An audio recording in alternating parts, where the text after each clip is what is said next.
we go. That's better. Okay. How is that? It's like, why do I look blurry again? Is it dirty? Let me rub the camera. A little bit.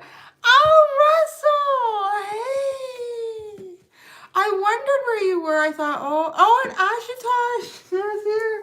Look at that. I'm so excited. Happy Easter. I thought, oh, Russell, I haven't seen you since you did your live. I was hoping it didn't burn you out, but I thought, no, I think you're moving. Hello, Shirley. Good morning. Hello. Hi. Good morning. Hello. Good afternoon. Good evening, too. Ashutosh, I know it'll be dinner time for you soon. Happy Easter, everyone. How is everyone doing? And you know what? I have all the 8:22. You already had dinner. Well, unless you dine. You know, it's dining when you eat late. I have all the time in the world today. So I'm not rushing. We're going to take our time. We're going to go through each sign, give them the time and energy that they need. Good morning. Wow, we have a lot of people saying good morning. So we have a lot of people, I'm guessing, going to live for the most part in North America. And supper just before bed. Oh, Cornwall. Awesome. Not the Cornwall, Ontario. Cornwall. Good morning, New York. Colorado. Good morning, LA. Good morning, Norfolk. Norfolk. Good morning, Netherlands. Good morning.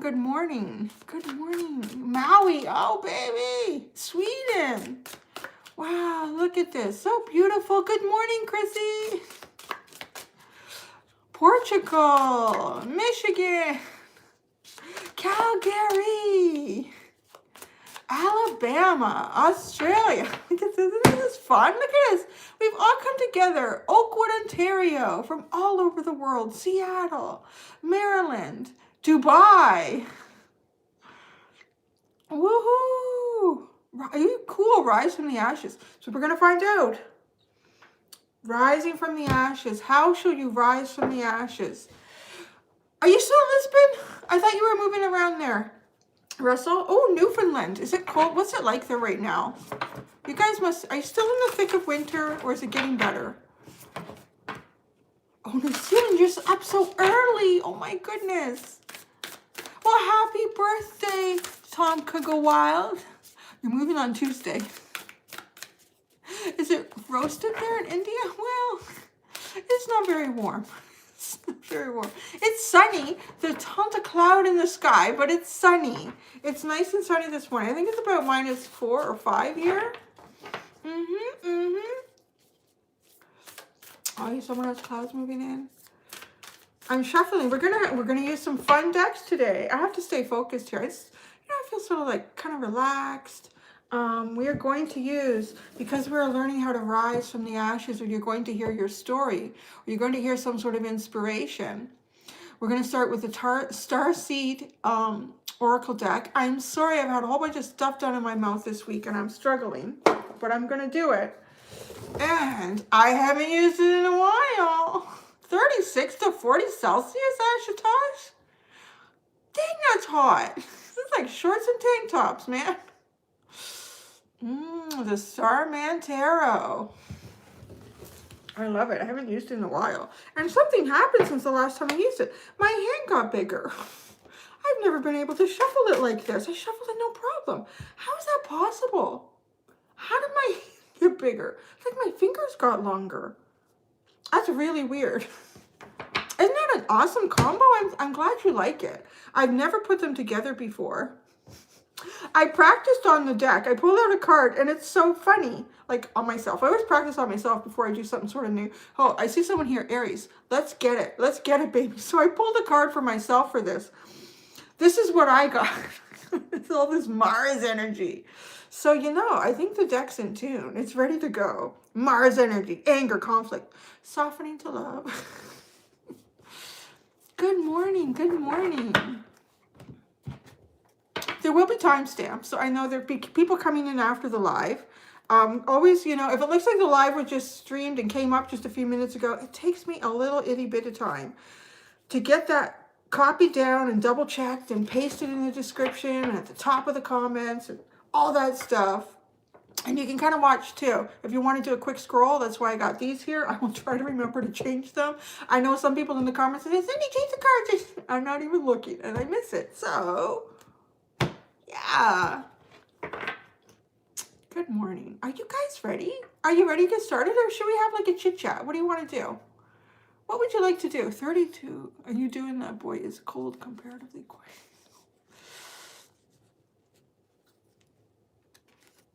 Need some sun. There is sun here. Do you want me to hear? Oh, wait, just a second. I don't know if you can see it. Can you see out the window? Look at all the blue sky back there. Look at that roof and all that blue sky out there. Isn't that beautiful? There we go. Back over here. That's kind of fun. Look at the things I'm learning. Yeah, good morning, soul family. Good morning, everyone. So, I have like all the time in the world today. Up until about 5 p.m. and it's 10:56 here right now. So I have a lot of time.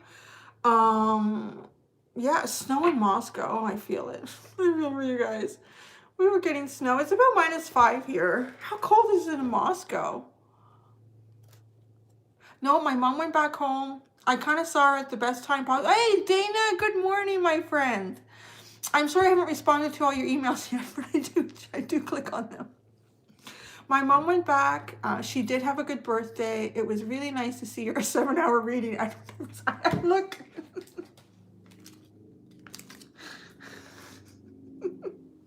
Oh, and because my mom's not here to bring me a tissue, I even have tissue.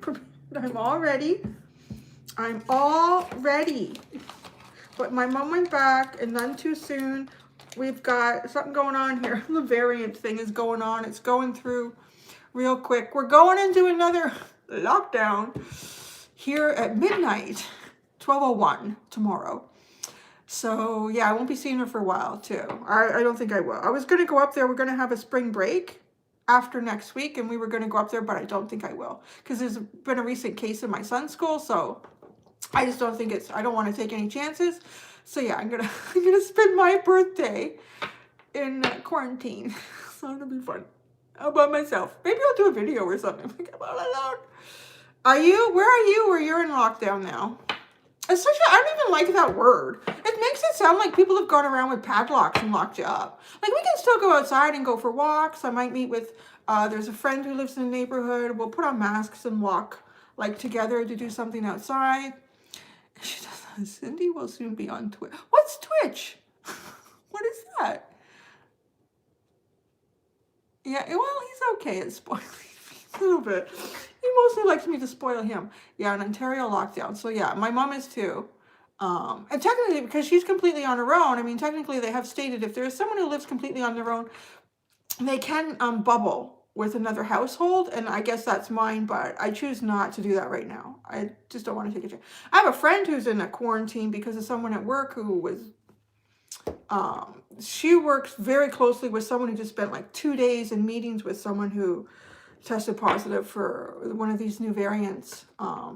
So it's just like, it's kind of moving and my community hasn't really had a lot. So I think it's just better to be cautious. So yeah. Gaming streams platforms, they generally do long 7 hours. Oh my God. Do they wear diapers? How do they do that? How do they do that? Florida in a lockdown since this started. Well, let's not get into the politics of everything. So, it's just, it is what it is. And I'm taking the precautions that I feel very comfortable taking with my own family. So that's what is going on. Yeah. And I got new things in my mouth. Bertha's so lucky here. Pretty much business as usual. Yeah, you know what? You know what though? Yeah, you look at Australia and New Zealand and a couple other places. You guys work together real well. 15-minute breaks. So, anyways, let's not get too much into that. We are here to find out how you're going to rising from the ashes alchemizing your soul. And look who we're starting with. We're starting with Aquarius because I ended yesterday with Sagittarius and Capricorn when I did their readings. So you see who is up first. All right, are you guys ready? I'm going to take a sip of water. This is a very open reading.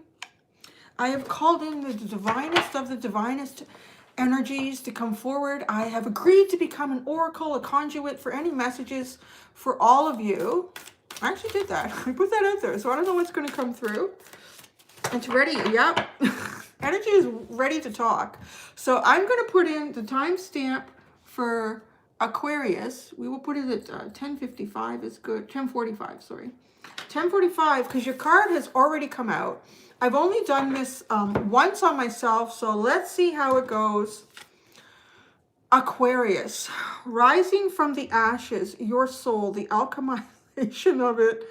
Oh, you know, my prayers were heard when I said I'm ready to be a conduit for you. Double mission, Aquarius. Light worker starseed, serve the world by being you. Could that be any more appropriate for Aquarian energy? Wow. Immediately, the double mission to me tells me that you will experience two types of lifetimes. You will have, obviously, what will be sort of like a second rising of your soul. It will be a new beginning. But I feel like the lifetime leading up to that, I'm trying not to hide any of the text. The lifetime that you live leading up to this, the first part of your life will be about finding yourself and exploring yourself and working through the parameters that already exist here on Earth. Like, what do you got? What are you being told to push down? What are you being told to exaggerate, whether it feels good or not, to do that about yourself and who you are? And then something dramatic will change in your life. Somehow your life will change on some element that is quite different from what it's always been. And that's when you walk into why you're really here, Aquarius. It's probably going to be a little painful. But, you know, Aquarius, though, is also an energy that can really see beyond the existence of any pain often. You can try to put yourself beyond. You can see the big picture. That's what I'm trying to say. You can see the big picture beyond what many signs may or may not see or may struggle through. You will go through this much faster, I feel like, than others will. Serve the world by being you. Yeah, you're here to bring it in. You're here to bring it in. I'm going to keep pulling cards. What did I forget to do? I forgot to light my incense. So I'm going to keep going. Wait, no, the one I'm doing today, I'm doing the native smudge. I did cedar and sage for Sagittarius, which is funny, Sag. And I'm doing the native smudge. So let's get our native smudge going here. I wanted to do that, and I forgot to do it. Aquarius can be patient, right? More patience than Gemini. Okay, we ready? Oh, here, watch. Are we ready? It's got a little light going. Oh, ashes everywhere. There we go. Oh my God, it smells really good. I really love these so good. They're not too perfumey. What's at the bottom here? Forge. Look at what you get at the bottom, Aquarius. Forge, don't follow. Pave a new path. Be the leader you wish you had. That's what your first part of your lifetime. It makes their reading longer. I'm missing stuff. This is that part of that first part of your lifetime where you're sort of being told what the path is supposed to be. And it's going to be painful at times. It's not going to feel right to you. And you're going to be pushing against the grain. Absolutely. But you're really here to forge a new path, Aquarius. I love it. Now, let's see what this David Bowie-inspired tarot deck has to say on I do want to say, I guess, like a more specific element. There's a lot that comes in for me in these cards with the artwork too. Can you guys see that? I want you to experience the beautiful smoke of the native sage. Aquarius. Aquarius. Cards for Aquarius. The rising of their soul. Rising from the ashes. Isn't that great? I just blew the ashes across the table. Jeez. Aquarius, the Two of Swords. You are really, truly meant to split yourself apart. You are meant to split yourself apart. You were meant to live one life. And you were meant to pull apart from that at some point in this lifetime and live the other life. It's like you come to Earth. You come here. And you you alchemize yourself into the energy that exists here. And then oh my gosh, look at the similarities in these two cards. Like, just to me, this splitting open, is this what you know of yourself deep in this second and third chakra area? What you really know of yourself. And it's, I almost feel like, this is, I'm telling you, I said that I wanted messages to come like from far beyond here. And they really are. This is energy. This is like a massive awakening where you are just triggered almost. It's as if you would be triggered in some point in your life to split off from what you've been told, what you've been sort of maybe even forced to believe about yourself or how things are supposed to work. Wow.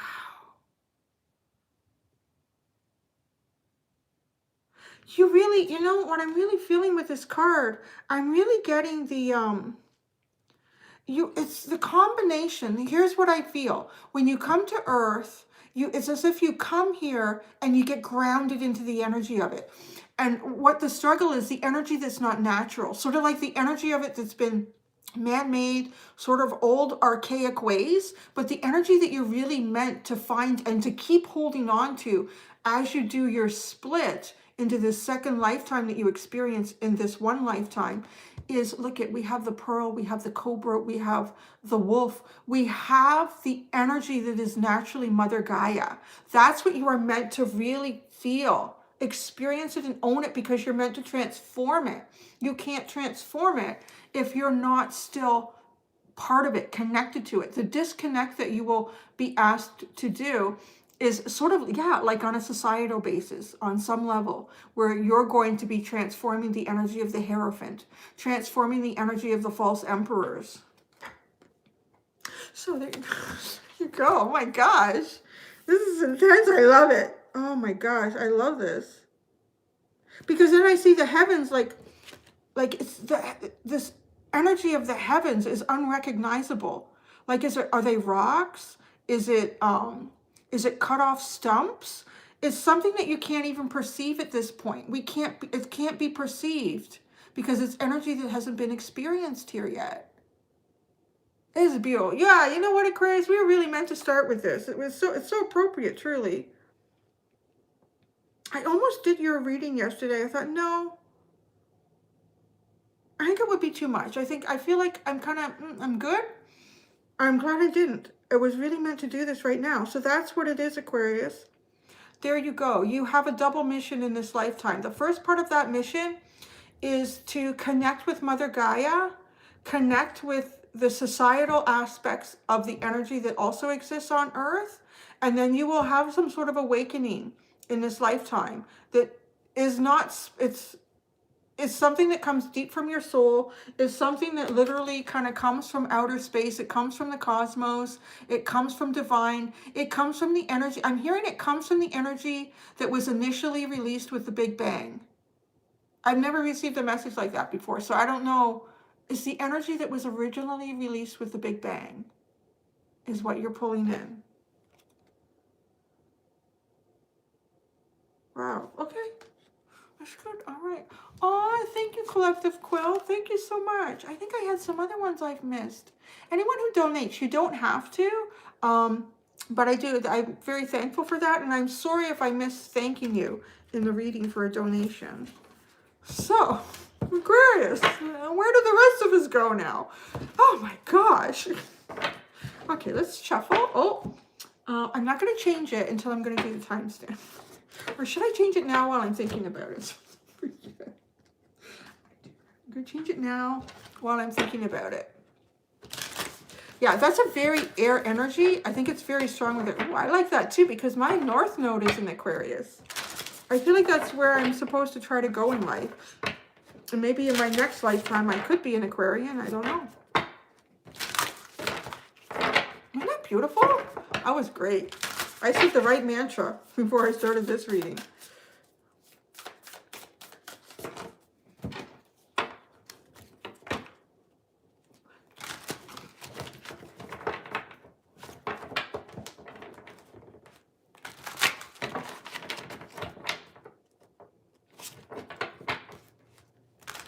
Is your North Node Aquarius too? We're on our way. I don't feel like my division of my soul has been quite so easy as I think an Aquarian would feel it.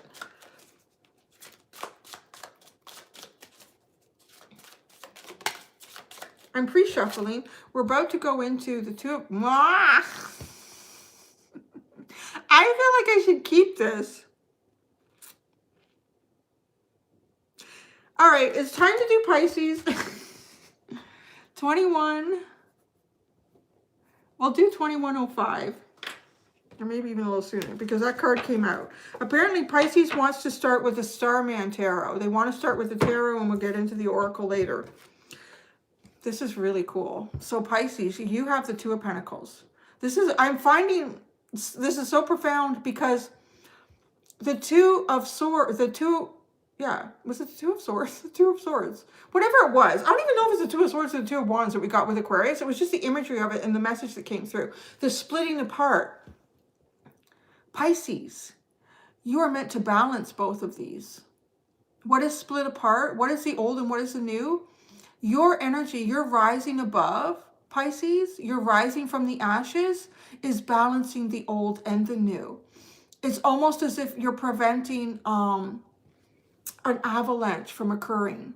Your energy is what allows the new to come in while the old can slowly dissipate. That's exactly what this is. So on a personal level too, for you, this is when you go through the transformation, yours is not ripping you apart like I felt with Aquarius. It was like the universe was calling on them and there was no choice. And there was a ripping, like almost like this extreme ripping apart of the past and the future for them, where yours is, it could be almost as extreme where it could still happen very quickly and very profoundly for yourself. But the balance, you keep it balanced. And as a whole collective, like you play a part in this as well, because the energy that Aquarius is kind of utilized that rips them apart and is to push away the old and to harness in the new. If it happens too fast, it is, you hear about like people that go through ascension symptoms. They need to sleep a lot. They get headaches. They get hungry. They go through all sorts of different things. When energy is changing so dramatically, a lot can't keep up with it. I think Aquarians can take on a lot. So they sort of are used as that conduit to harness it. But you are used through your own personal experience as a collective, all of you, wherever Pisces energy sits in your chart. I would say that this is for sun, moon, and rising. Definitely. You keep this balance. You sort of allow, like I said, it's very, a lot of alchemization. It's a very temperance sort of energy where the past slowly falls away as you allow the future to come forward. Like you are the balance in this. Okay, let's see what we have. Yeah, look. See, there's pyramids in the background, and then there's a modern city on one side. Do you see that? There's a pyramid in the background, and then there's a modern city here. You are the in-between.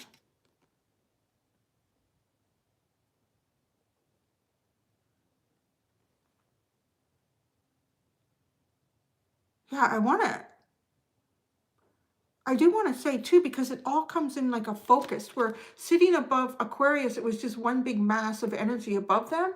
But here, Pisces, you are able, by keeping this balance, you are sort of able to focus it.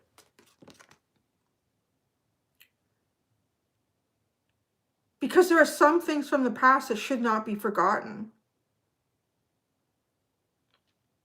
By keeping the balance, you sort of allow people to still hang on to what is really truly meant to be. There's a struggle within that for all of us. What from the past no longer serves us, but what from the past still has some sort of basis that we either need to use to continue to build upon, or how does it, like, don't repeat the mistakes from the past as well. We cannot completely dispel history in the past. As soon as we do that, we go right back into repeating it. You are sort of the reminder of the past. That's what that feels like. You are the reminder of the past. You are also, too, considered often sort of in a zodiac term, the oldest of the souls. So you are the reminder of the past. And really, in space and time, well, in space and time, there is no time.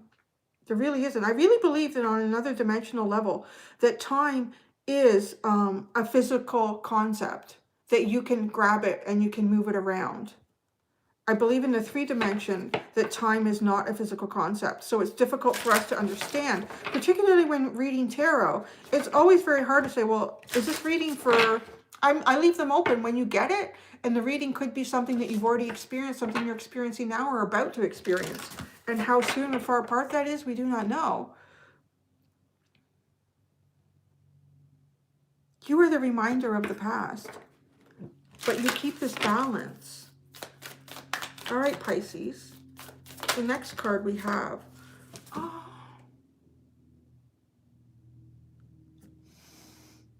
You have, I'm sorry, defenselessness, writing past wrongs, and uprooting. There is that balance. Not forgetting the history, not forgetting the past. Because forgiveness is needed for the past. There's so much that needs to be worked through in the past. We cannot just let it completely disappear. We have to come to terms with it before it can be uprooted.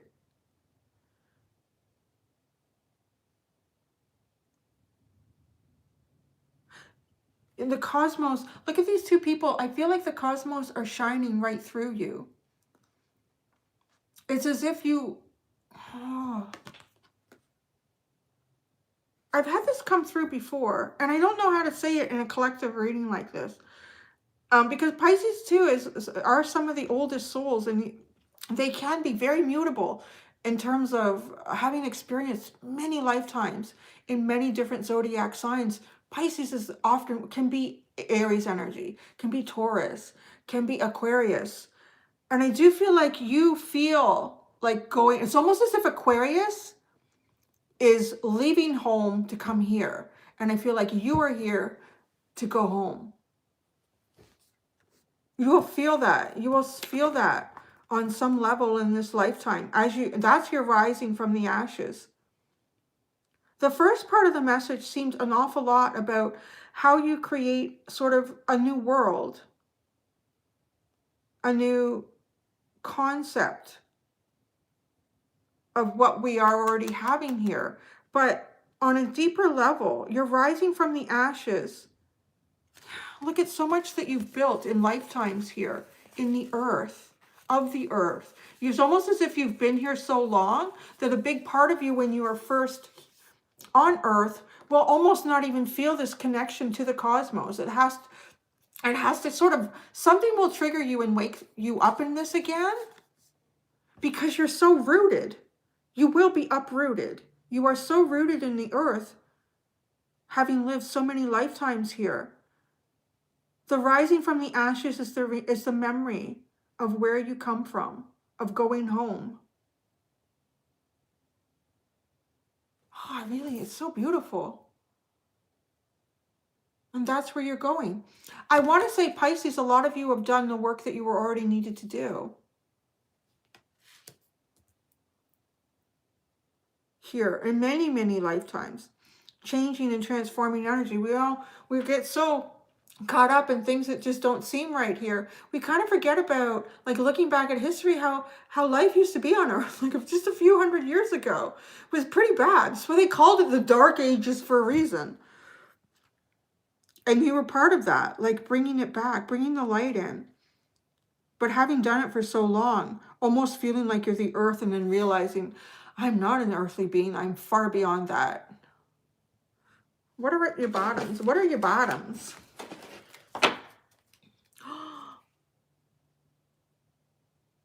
Look at this. I almost feel like that's the going home. It seems so far away.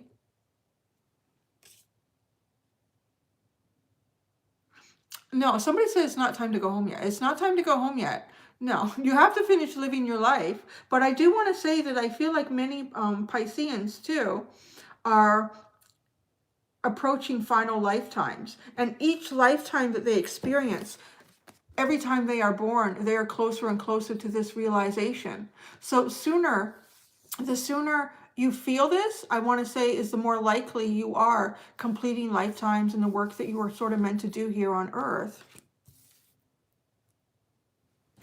The bottom of this deck, the Hierophant. There is the change.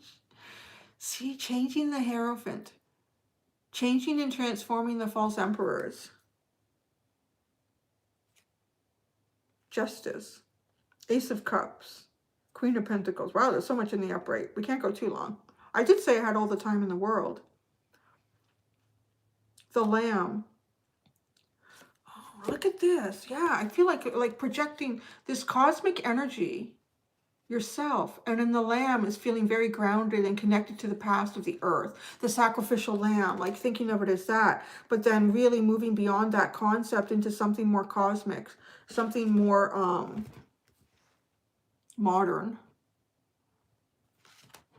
All right. I'm going to finish that and we're going to go into Aries. Aries is probably just to be a troublemaker. So. Oh, wow. My smudge incense is caught on to my Palo Santo stick. So now they're both burning. It's smoking my Palo Santo stick. Isn't that cool? Yay. Yeah, the lamb is very symbolic of spring.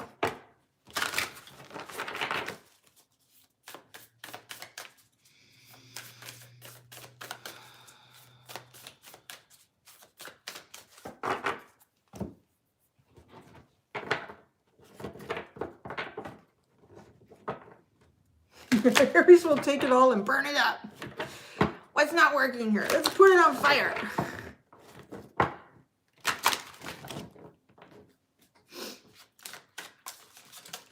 Oh, see? Now they're all ready to get started too. I can't hold the messages back this morning. All right, apparently we're going right into Aries. So 32, 55.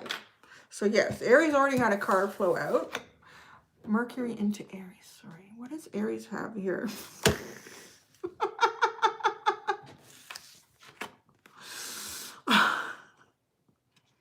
Well, it could not be any more appropriate. We have the Queen of Wands for Aries. Yeah, I'm not burning the table today. I learned that lesson. Oh, well, it has character now. Oh, the sunflower. Wow, the tree of life. The wand is not in her hand, though. Ah, this is exactly. Look at how everyone behind her rises up. Okay, so,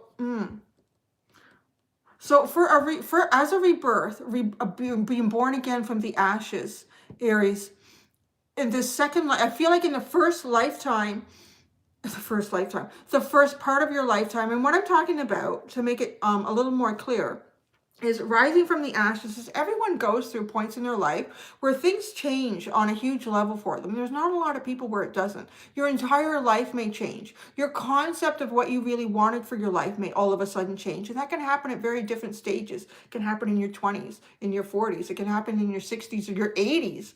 Like, who knows when it may happen for you. But so Aries, the first part of your life is to learn how to empower yourself so that you can stand like this and you can harness the energy of the sun. So you're feeding. It's almost like feeding all the energy that's already come into past, like that energy that Aquarius is sort of, it's almost like a self-sacrifice to be split open, the past and pulled into the future. The cosmos are forcing this upon them. And then Pisces the energy of Pisces is balancing the past and the future so that it can transform in a holistic and unified manner. But Aries, you are sort of almost like trying to feed with the sunflower, to me, and the sun and the energy of the sun. You feed yourself. The first part of your life is learning how to feed yourself, how to inspire yourself, how to believe in yourself. And then you can drop the wand and you allow and you teach and you show. I always like to say too, the best way to teach anyone is to lead by example, or the best way to lead anyone is to lead by example. And once you have empowered yourself, the second part of your life is to empower others. That's beautiful. So it's kind of taking all that energy that Aquarius is allowed themselves like to be the sacrificial conduit. Pisces is recognizing that I am not of the earth. I am of something far beyond, and balancing this transition. And Aries, you are sort of providing like this nutrients. The nutrients, the fire, the spark, the inspiration, the self. So the self does not get lost. The self has to be rediscovered. And then once that is done, you're able to help others see this. Really cool. So I didn't know where these were going to go. Wow. I never realized that. She has a panther at the bottom. She has two panthers. I love the panther or the jaguar. My darkly colored jaguars or leopards, whichever they are. But panther to me is the energy of, I received a message a long time ago through Libra. And the panther to me is a symbol of a spiritual energy,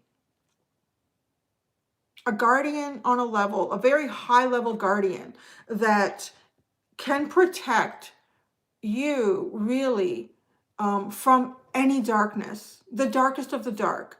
I received a message a long time ago through a Libra reading that the panther serves, when I see this symbol, it serves as an energy that once was dark and has come out of that and has become more connected again to high vibrational source, to source. And because of this, it recognizes darkness immediately and you're protected from it. But you can't get that. It doesn't come there until you've reached this sort of level. And then as you move forward, you're so empowered that you are not affected by darker energy. Oh, look at that too. She's got the Union Jack creeping out underneath her, and it's ripped and it's burned. This is telling me too about hierarchies, systems, old archaic systems. It's kind of interesting because I've had a few people say, why do you like the monarchy so much? Because I'm watching The Crown. I don't really like them. I think it's kind of old and outdated and archaic, to be honest. But I still think the story is fascinating. And I think it's a fascinating program to watch just for the aspect of the history. But yeah, like, it's being a bit of a rebel. It is being a bit of a rebel, Aries. So let's pull out a card for you. But when you do this, you empower yourself. And then the next part of your life is empowering others, is showing others, is being an example to others.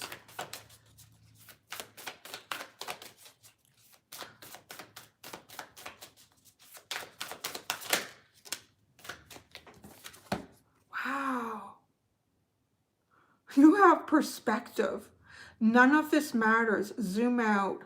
Common ground. Oh my gosh.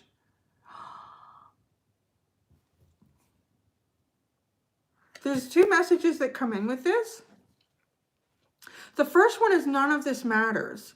Is that on some level, like even all of this history and whatnot, the conflict, the union, whatever you want to describe that has taken place throughout human history, it doesn't always really matter that much. What really matters is who we become out of it, who we become and who we show ourselves to be, and then who we help and allow others to become. It's not so much the story, but what was created by the story. And then as different as we all are, we have this common ground, and that's what this unity is. The common ground is the self. It really truly is the self. That is the common ground here. And to be different and to be unique and to own that. So what are your bottoms? What are your bottoms, Aries? Karmic relationships, Orion energy, polarity, soul growth and conflict. Wow. Jeez. So you're kind of meant to face conflicts. You're sort of meant to face it because you're changing it. When a conflict is faced, it is resolved on a level. But there is something deeper here. So I want to say, Aries too, you may really connect with the Orion, with the whole story of the energy of the Orion star. The polarity. You almost become two people. That's the conflict, is becoming two people. And that is too present in sort of like Aries really is like mastering becoming the emperor. But to be a true emperor is what I described, is one who stands in their power, but they do not stand in front of anyone else to become empowered. They show them how to also be empowered. But that is a conflict to move through. Because to find your own empowerment, that can lead to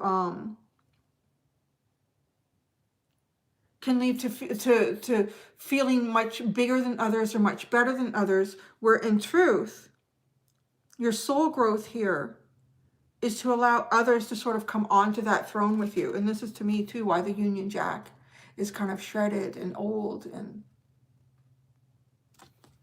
there is really no difference between each of us. Oh, look at that. Look at the beautiful Union, Aries. And then the Two of Cups. See, this is almost like a really difficult ride. This is really coming through the fire. Really coming through the fire. But then once you do that, you have this beautiful union of emotion and feeling. It's burning off the residue. It's burning off what's not needed to be there anymore, so that you can find this. Pulling it in. There is too the energy of pulling in a soulmate, it feels like. And how that soulmate, what that soulmate is to you. But it can only be done through the growth of the soul. Whatever this soulmate contract is for you, I don't think it would happen if, see, like this, there needs to be soul growth. The conflict needs to be resolved, or this energy keeps them apart. Once there's conflict within yourself or within them as well, then this energy comes together. Oh, burning off the lust, yeah. What are you talking about? Aries is not a lustful sign.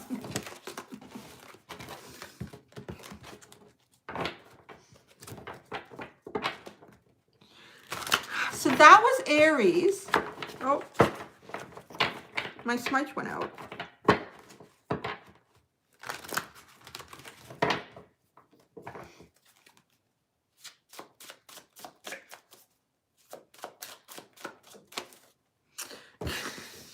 Okay, apparently we're going on to Taurus. I can't believe how fast this, I haven't picked this deck up in a long time. It's dying to talk. No, we're at Aries. Scorpio's not next. They do have the relationship of Mars with one another. Scorpio is not in the wild. We are going through the zodiac. We're at Taurus. We're going to do 4430. So Taurus already had a card come out as I was trying to pre-shuffle. What does Taurus have here?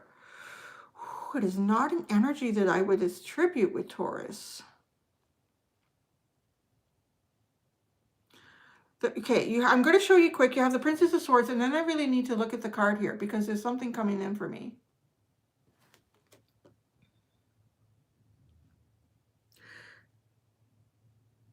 Your rising from the ashes, Taurus, is a balance of your masculine and your feminine. I'm saying it right now because there's two pelvises, two pelvic bones that are sitting in this artwork. And one is clearly developed. Your masculine will be more developed in the first part of life for you. The larger, more broader pelvis, the light is only just starting to come through in it. And in the smaller pelvis, it is like a masculine figure. Like it's just like a stick, no waist or boobies or anything. So it is the masculine energy that comes in first. There is too, because it's the pelvis, it makes me feel like it does relate to sexuality. It does relate to, I'm only getting that. There was something there and then it was gone.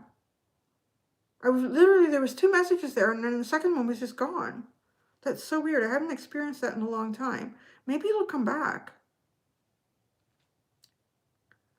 But there's something, a balance. But okay, so what I'm getting is the observations that you make in your lifetime before you go through a major change. Because the Two of Swords too is someone who is watching and learning and understanding and being very clear-minded and open-minded about what is going on.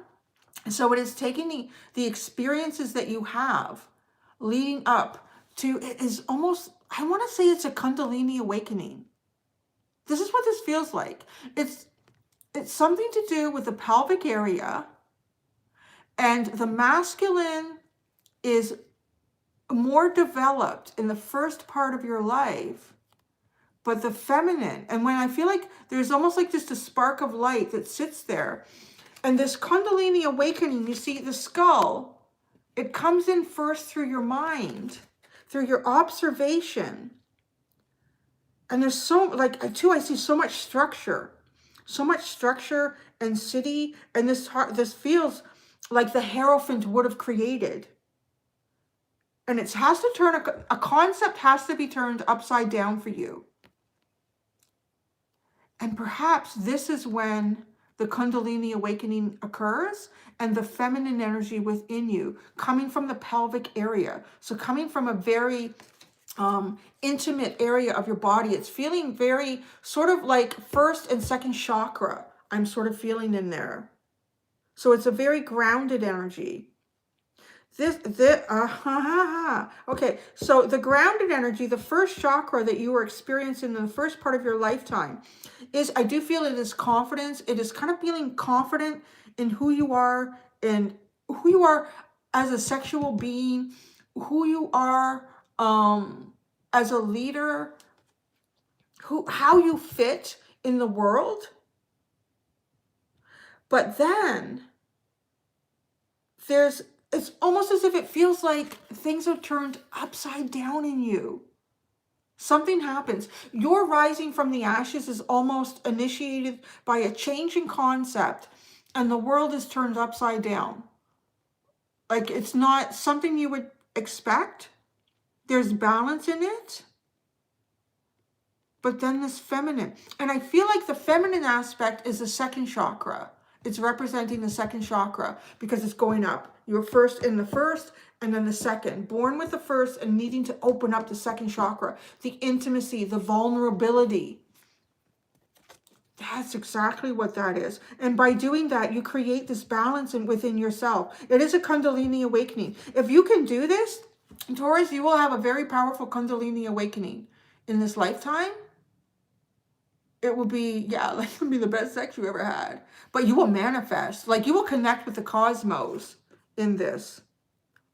It's sort of a gift, but it's a difficult gift to work through because there's a lot of physical constraint around it with all of these buildings and structures that have been built by man all around it.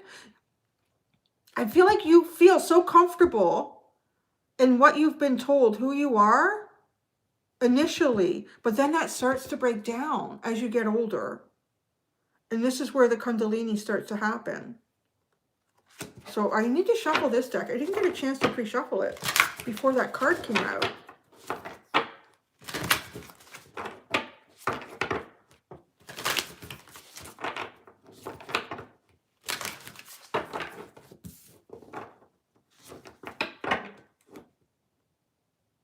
Yes, two. Because look at this image of the one person in here is feminine. But look at her coloring. She almost mixes in. She's almost camouflaged. It's almost unseen. There's some sort of feminine aspect within you, which is really unusual because Taurus is a feminine sign, is a receptive sign. It's finding it and allowing it to stand out and to come out.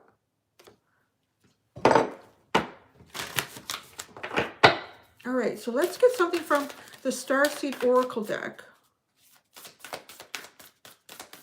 A card to continue the message for Taurus. You're on Taurus right now. Bovine babies. There it is. Bovine babies. Oh, wow. Inner Earth. You'll survive this. New solutions and beginnings. Oh, I think that's a really important message because this is, I said, it feels like almost like your world gets turned upside down on some level for you going through.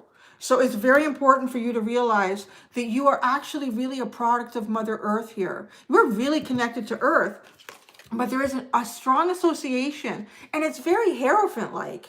I mean, it really is. There's a very strong association with you, with everything that's been structurally created within Earth, that's here, made on Earth, and it almost over-exaggerates your masculine energy, but the feminine needs to come out of this camouflaged energy and be expressed. New solutions and beginnings. Aha, yes, and that's what happens with this Kundalini awakening. So anything that you could never resolve before, you become completely aware of solutions for it.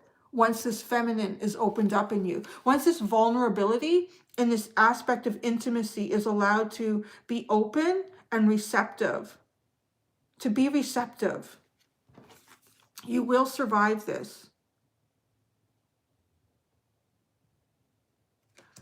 What I really like here are there are, like, it almost looks like buildings, a civilization that lives in the hills, but it's actually part of the hills. It's, you know, it's not something that is completely separate from the earth with all of this structure. What are on your bottoms? Surrender to the sweetness. Ah! Venus energy. Pleasure, joy, make love to life. That's so perfect. And Venus is your energy, but it's almost as if for some reason there's a fight with this. And early on in life, and then this is when it just gets turned upside down, and the only thing that is going to work is this Venus energy. Yes, new solutions and new beginnings, the Venus energy, it's all about that. It is your energy. Pleasure and joy, make love to life, really feeling it. Look at coming out. This is your change. This is your feminine being lost and all of this color and things that man has made, and man feeling important about everything that they've made, and then realizing it's this beautiful feminine flow within you that's always been there, and it's always been the strongest energy, but it's been held back by what you were born into, and then it comes through. Thank you, ML. Oh, look it. I didn't realize that. There's a masculine on the lily pad and a feminine on the lily pad. It is to join your masculine and your feminine energy. That is really the point of your rising from the ashes in this lifetime, Taurus. What's at the bottom of this deck? Justice. Wow. Oh, and then you have the Queen of Wands in that, and the Ace of Cups. How is there always that in the world? We'll just go with Justice right now. The heart and the mind. Oh, look at look at this card. Is Venus in Aries right now? Ooh. Venus in Aries. That's the Four of Wands, I think. I'm trying to learn those. Look at the heart and the mind, and there is your Kundalini awakening, baby. So Taurus, you're a good one. But it doesn't feel like it's easy, though, to go through it. All right. I gotta take a drink. I don't even have a chance for a break here because the cards... You never know what you're getting into when you say, okay, I'll be the conduit. Send me messages. I'm still human. I need a little sip. I need a little breather. What's going on out there? Are y'all okay? Are the messages okay? I'm going to have a tiny bit. So I'll tell you what's going on. Apparently my teeth are made of diamonds. I don't know, but I break everything the dentist puts in my mouth. So I went in and I had these bite pads put in. So if you're not familiar, it's pretty much done. My palate was brought forward. So it was actually new bone was grown for my palate. See, look at that profile now. Look, palate to come forward. Thank you, Ashley. For my palate to come forward. So now my jaw needs to come forward. The muscles will do that because it's actually all sitting in the right hinge now, but it just has to be retrained and then they'll move the teeth with braces and everything. But so they put these bite pads in there that cause my jaw to sit a certain way so that it starts to feel natural. So I've already cracked it off after 24 hours. This is the 5th set of bite pads I've been through. I was not eating anything hard. I was told not to, and I didn't. I was eating a French fry from McDonald's, which is the softest thing ever. So I've come to realize that I think my teeth are just super hard because I even broke this thing. And the dentist said, like, no one's ever broken that. So I think because I'm born in April, my bones, yeah, I don't break bones easily either. And my teeth are made of diamonds. So here's the thing. Does it mean the strong mind? I don't know. I'm going to have to go to a liquid puree diet. I'm pretty positive about it. I'm just going to do it. Because it doesn't matter what I eat. I need to not chew anything. You know me. You know how much I love food. I see, Russell. I'm learning. So, the sun equals bones. I'm just crushing everything in there. So I ordered a whole bunch of baby food. I have a friend who's gone vegetarian and she's got a whole bunch of homemade soups that are, I'm going to purify them that have like meat and stuff in them. So I have a feeling I'm going to be losing a bit of weight, but there's no way around it. Like I need these things to be in there and I know. So I'm having my last supper. It's a really funny thing. I'm about to have my last supper because it's already broken. I'm going to have to go in and get them to fix it. And I don't like it because they stick the cotton thing under my tongue and in my mouth and I'm going to die. And I don't want to do that anymore. I don't want to do it anymore. So, but I need these bite pads to not be breaking all the time. I literally went just over 24 hours and then I broke it. So, pate, baby food, smoothies, applesauce. Yeah.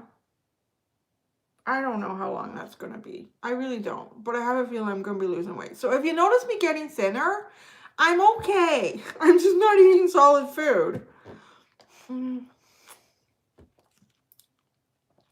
No. Is there any dental assistants out there? Why do I keep breaking these things? And I'm not eating. They tell me don't eat anything hard. Yeah, well, see, it's his assistant who's Scorpionic. I don't know what he is. Probably a Scorpio, too.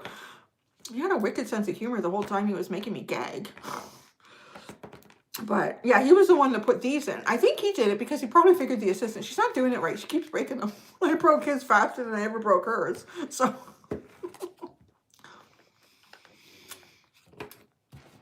yeah, so I need a little break here because this is just like, oh, it is not funny. Gosh. I don't know, but I don't have cavities. So I'm thinking maybe my teeth are just really hard.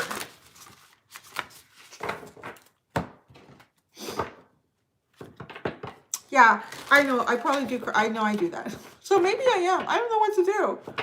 Because when I was younger, I would go through retainers like crazy. I would crack those puppies too. What's a mukbang with your last dinner? Because that's what I'm doing. I'm having the last dinner tonight. I'm having my last solid food tonight. I figure, well, if I break any more, it doesn't matter. I have to go in anyways. But after this point, it's all liquid. All liquid and pureed. And it's hard because I have to feed my son solid food. So, oh God. I don't know how I'm going to do it, guys. I have the worst self-control. Food. Oh, man. I know.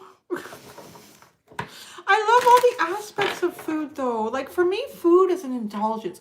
Food can be like sex. Like, you have the texture and the aroma and all the flavors. Don't do it. I like mashed potatoes. Too, actually, yes. Yeah. So you have so much jaw pain? You should go and get it looked at. It's like what he's done has changed everything in my mouth. It's amazing. I'm going so fast. Your jaw muscles, yeah, your jaw muscles. Like, but look now. So this is my side profile. I'm sort of, because the bite pad is not right. So I'm kind of trying to get it where it's supposed to be. Yeah, it's like that. And it is actually really good because it used to be a lot more recessed. That's what he said. He said, like, my palate didn't grow forward enough when I was young.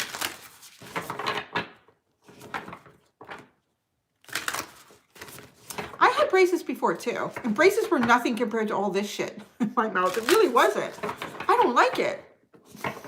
I could eat with braces. That's the other thing, too, with the bite pad. This is the only point where my teeth come together. It's right here. I can't, like, bite food.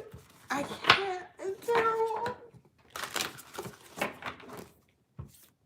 I'm still not talking. What do you mean I'm still not talking? It's intense.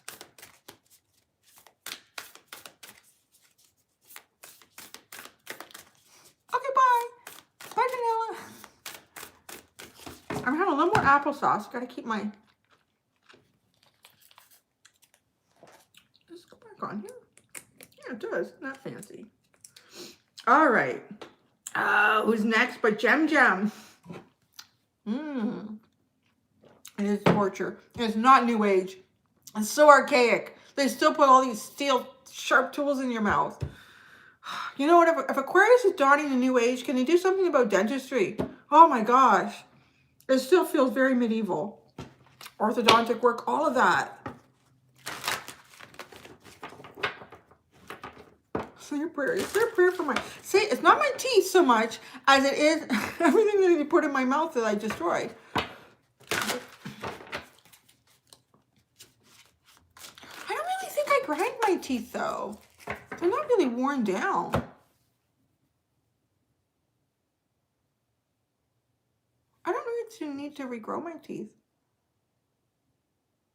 They're developing sound frequencies for dentistry just now. What is that? It used to be mechanics. I believe it. No, my jaw's fine. Like that. No, you don't understand. Like, it has to do, like, the construction. It was... Anyways. It's like getting advice from 300 people that really don't know my full story. So anyways, we're going to go into Gemini. It's correcting orthodontic work that was done incorrectly years ago. That actually even forced my jaw further back than it should go. So that's, yeah. We are at, I'm already past. So 1 hour, 1 hour, 4 minutes. Here we go. 1 hour, 4 minutes. Gemini. Pro wrestling. Serial killer in a previous life. I think they have dental assistants so that there's something kind and gentle in the room. All right. Gemini. Rising from the ashes, Gemini. What is the alchemization of your soul? What is the story of your rising from the ashes and the alchemization of your soul? Gemini.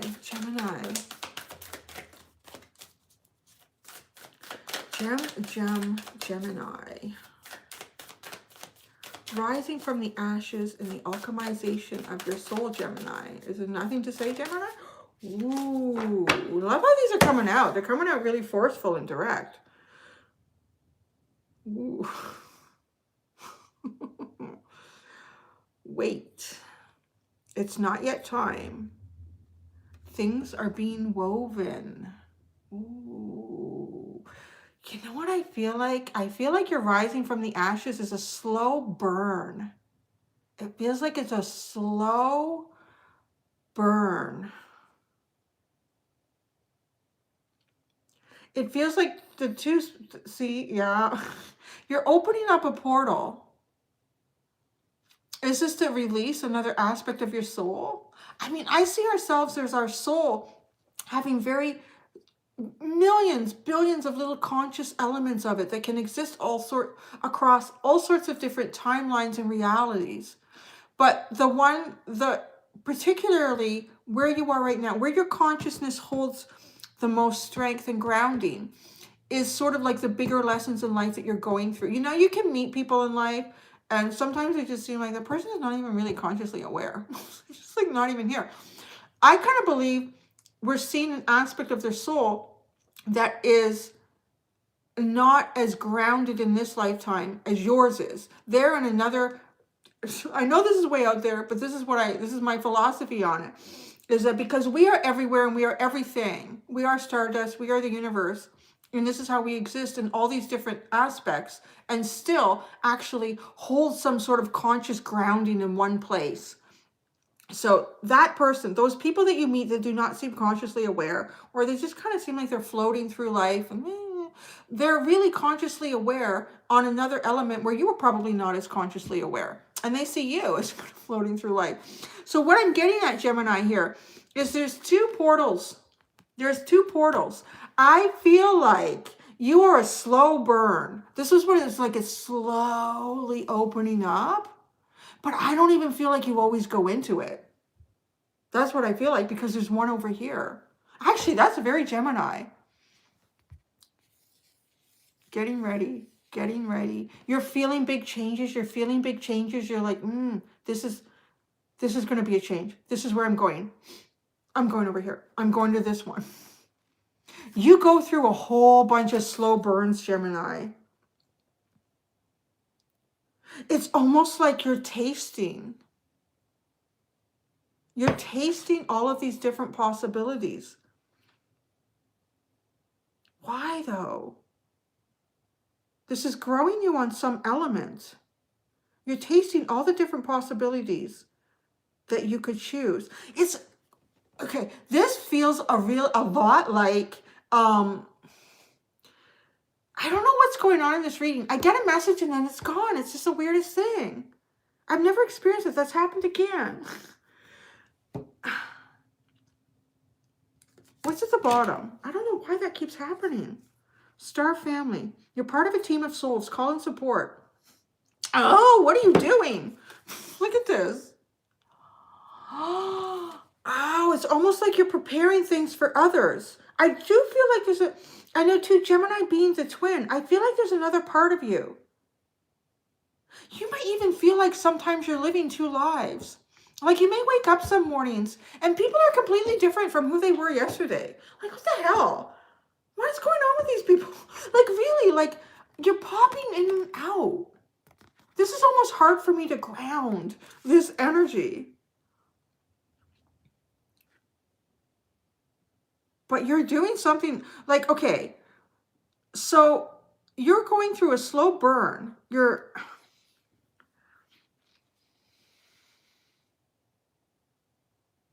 This is the first time I feel like I need to pull out clarifier cards, because this is a portal. This is a portal. And Gemini, you are exercising different portal options here. You really are. Like you are playing with absolutely all of the strings of reality.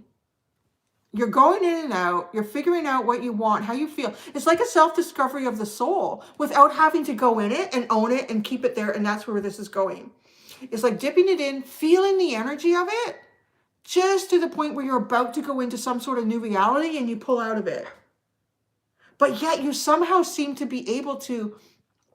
This is going to be overwhelming because it's almost like you can experience what a lifetime choice may be without choosing it full on and then go into this other portal.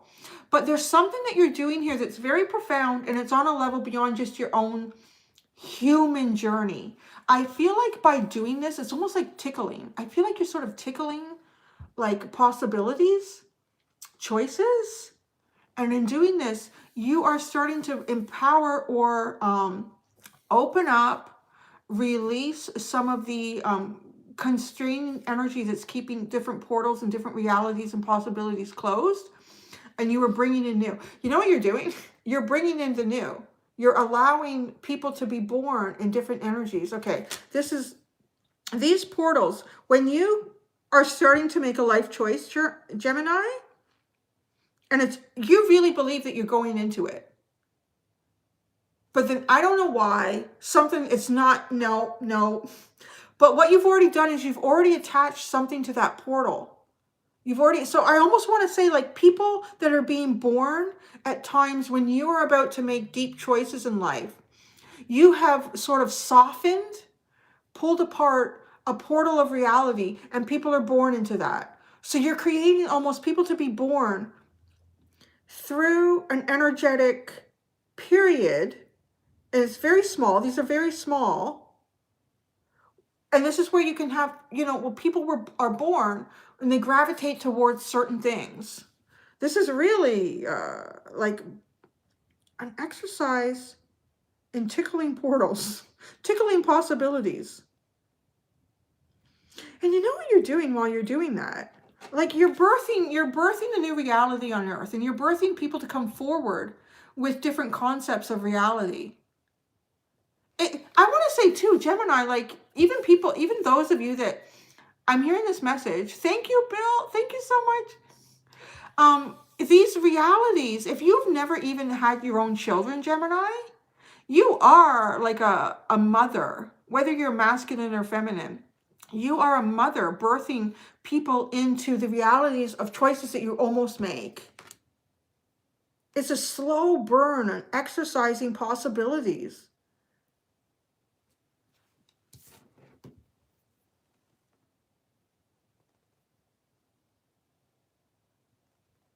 Yeah.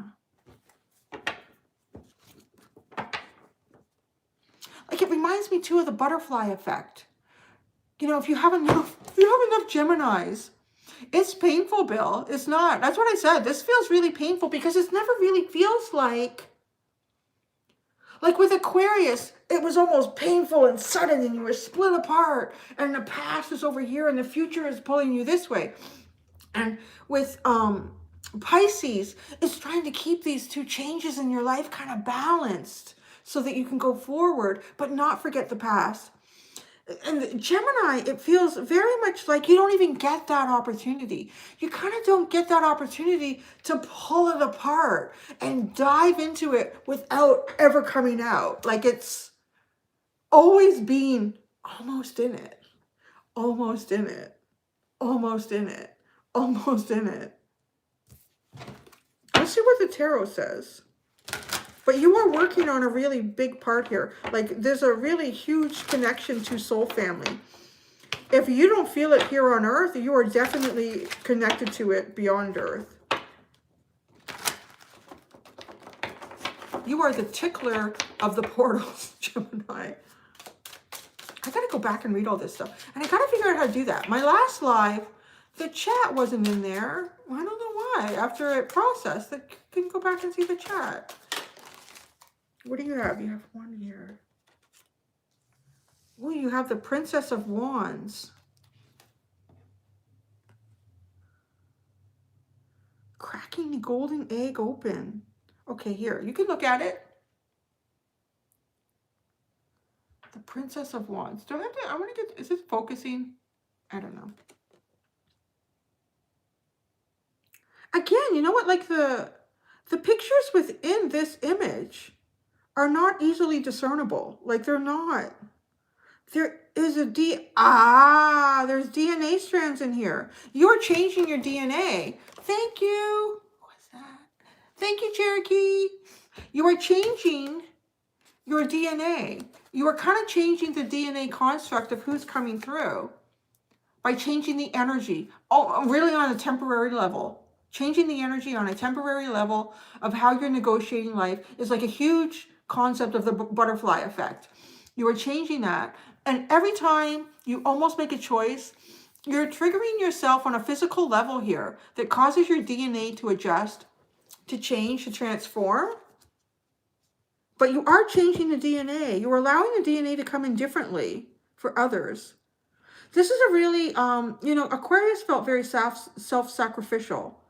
And this does too, on a completely different level. You're not allowed to completely break open.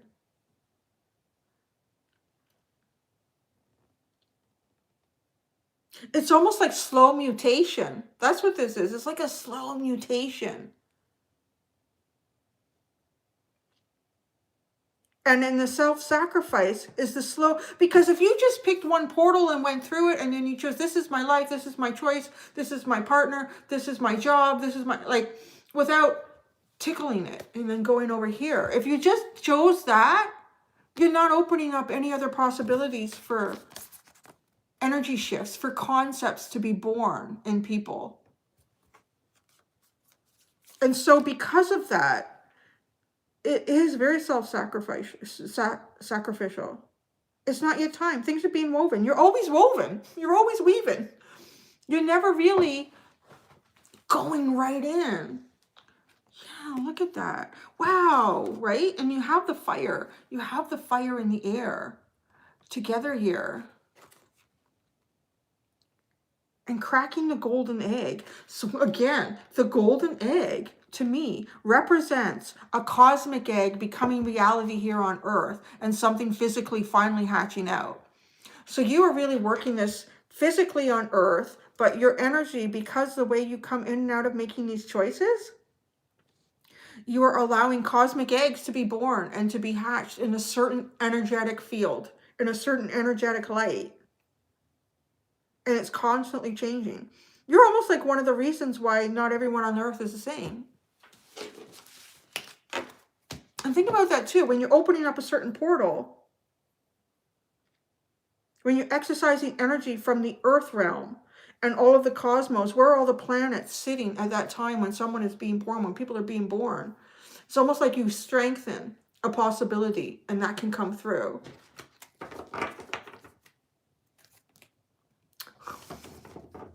The Five of Pentacles. There's a lot of self-sacrifice in this, Gemini. A lot. I kind of want to say it leaves you often with a feeling of want.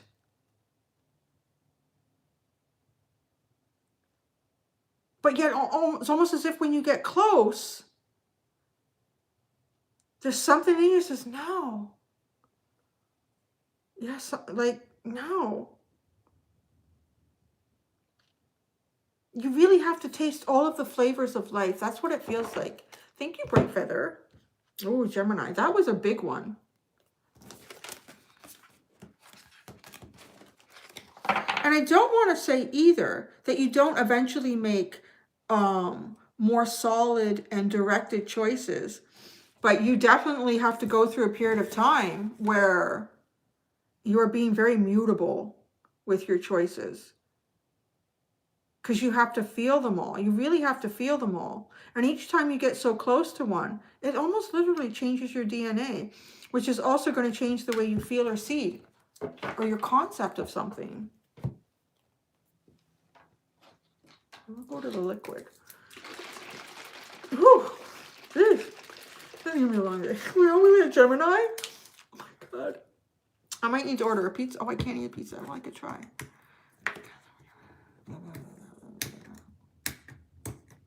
That's it. I never know what's going to come through on these.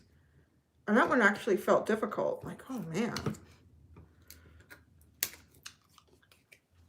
that there. Is that a pizza? Did you?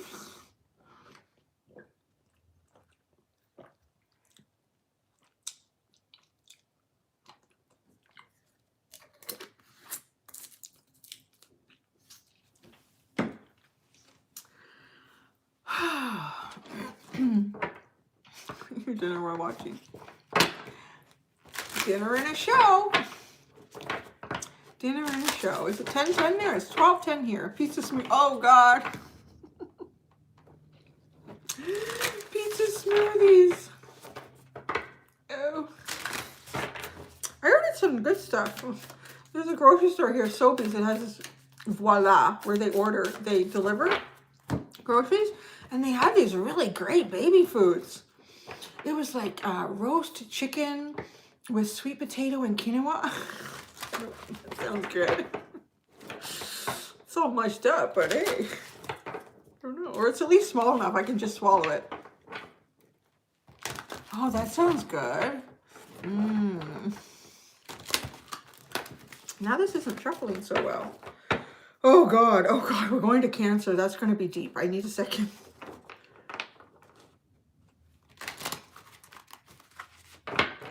Yeah.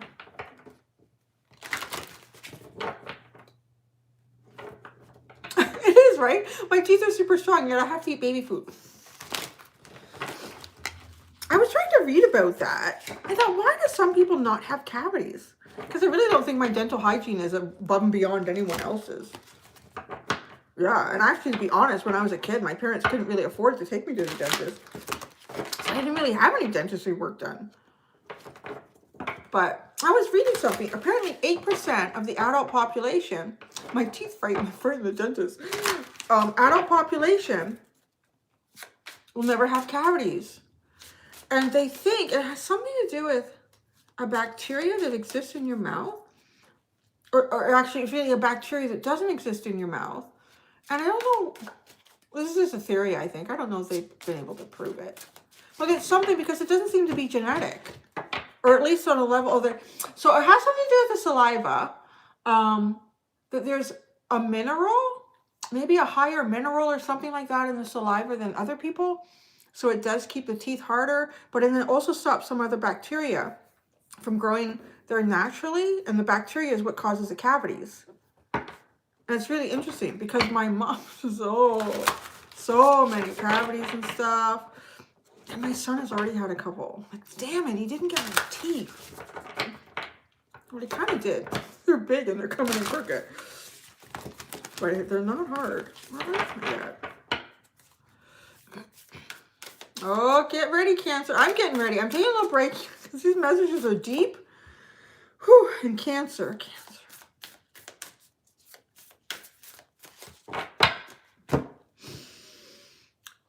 You know what? I feel okay. I'm gonna keep up with Ashitash's numbers here. 122, 45. All right, I'm going to Ashitash. I feel like he's my director.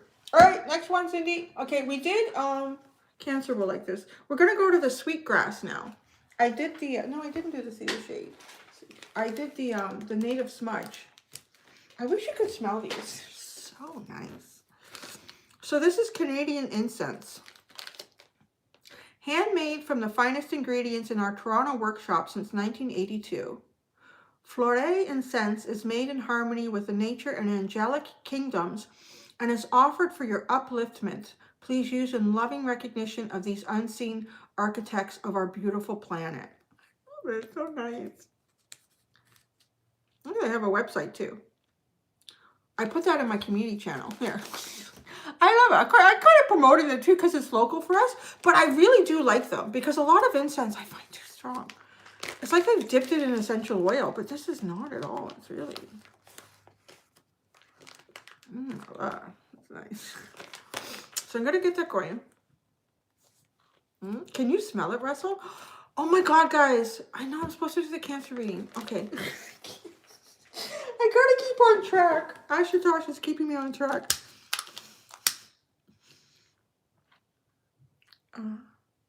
I got to tell you an experience I had at Costco.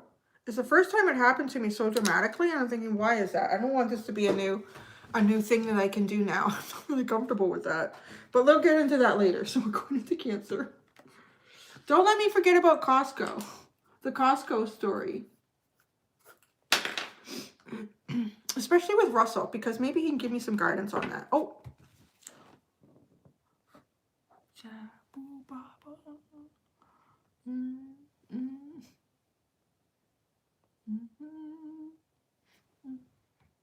Oh yeah, there we go. That's good.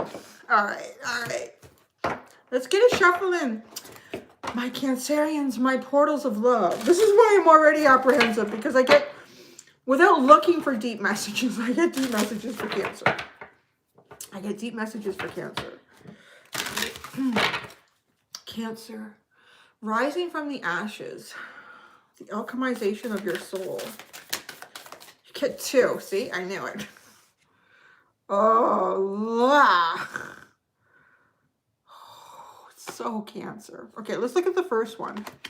You got the love. I find this card so difficult to look at. I feel like you're kind of being pulled in and out of dimensions. Like it's really, I can almost feel it in this card. Hadarian energy, codependency and boundaries. It's got Cancer written all over this. Oh my gosh.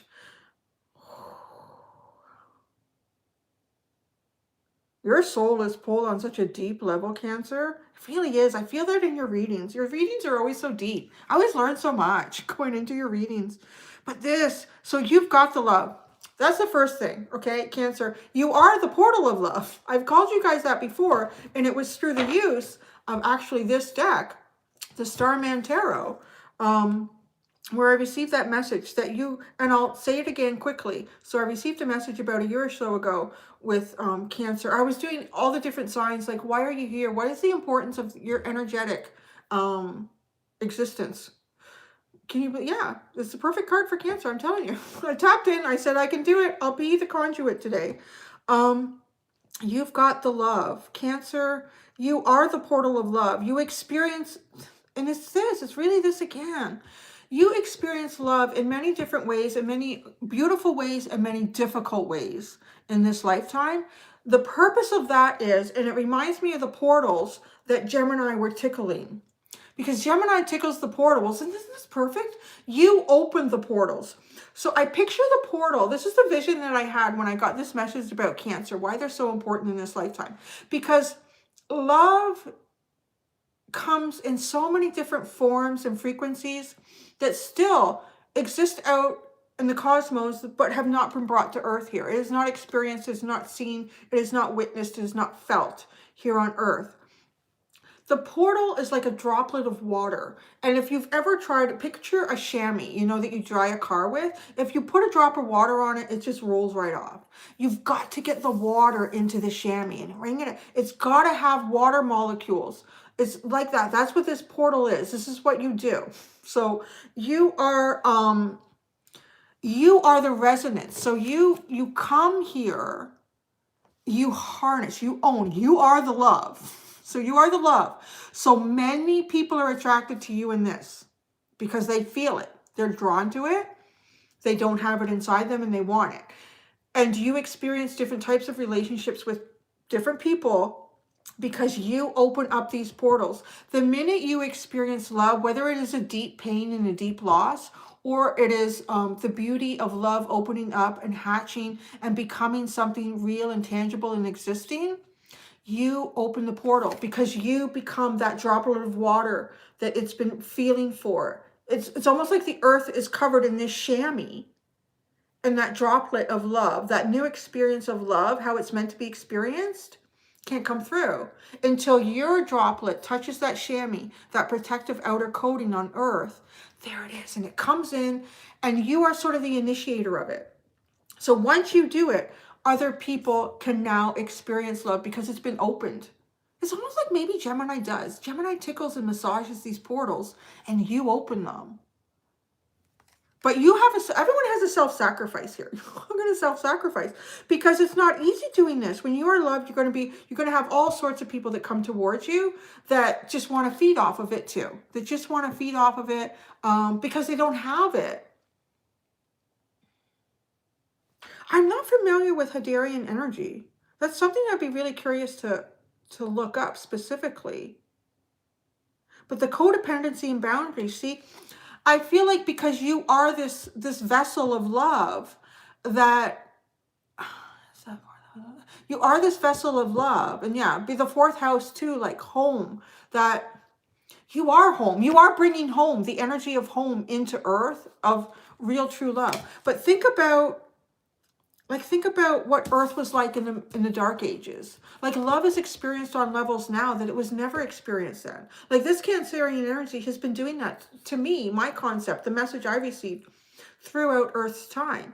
You keep evolving earth on to higher frequencies of love is what you're doing. And your burn is throughout life. It's not like you have one period of time. You may have one that's more significant than others, where your life seems to like fall apart, you have major loss, but you go in and out of this so much. It's really hard. Like, it is that shell where I start to feel like that shell starts to develop, because there's a really soft, gooey core inside. And it's about creating boundaries and codependency for you. But in doing this, you really are opening up those portals of love. Oh, see, this is what you're creating. See, I didn't know why this other card came out until I worked through that. Surrender to the sweetness. Venus energy, pleasure, joy, make love to life. Don't let the shell get too hard, because you are this. And this is what you're bringing. Like, this is what you're bringing in. Maybe it won't exist in our lifetime. Oh my gosh. Thank you so much, Barefoot Hippies. That was that's big. Thank you. I really appreciate that. But this is what you're starting to create, like utopia. Aw, give a Cancer a hug.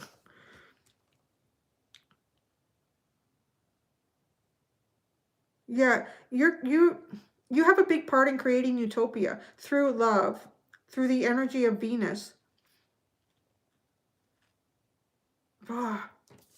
But this card, I just find the imagery so hard to look at. I just feel like she's like in and out of different realities, different conscious possibilities. But it's more like of a feeling level. Wow. All right. What do you have for a tarot card? See, that didn't actually seem too hard, because it really pulled in a previous message about what you do here on Earth.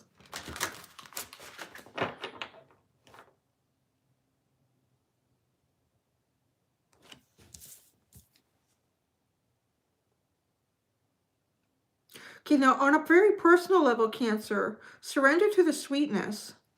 Here's the challenge for you. I kind of feel like this is the challenge for you. I like to think too that the universe, God, just energy in itself, just how karmic cycle and energy works, that when you have sort of worked through and participated in a lot of what your soul came here to do on a higher level beyond yourself, that there is a reward at the end. I think this is an important message for Cancer.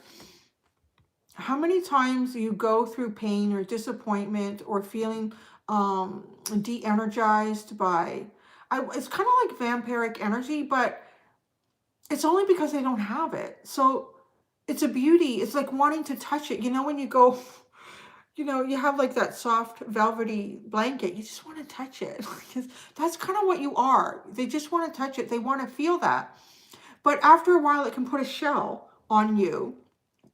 If you can allow a couple of soft spots in that shell to show through, I really feel like at the end you do create this in your life. And it does feel like though it's later in life where you feel like a surrender and a sweetness and a joy in life. And this love that you have, you're making love to life. Whether that's with other people or you just finally, you feel it. And maybe you really feel yourself connected cosmically.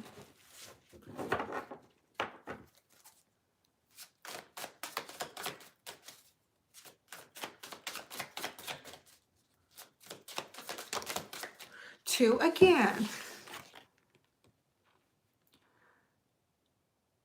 Oh, wow. The Queen of Swords and the Nine of Pentacles. I'm going to show you, and I need a second. There's an awful lot going on in these cards. I need to look at them, guys.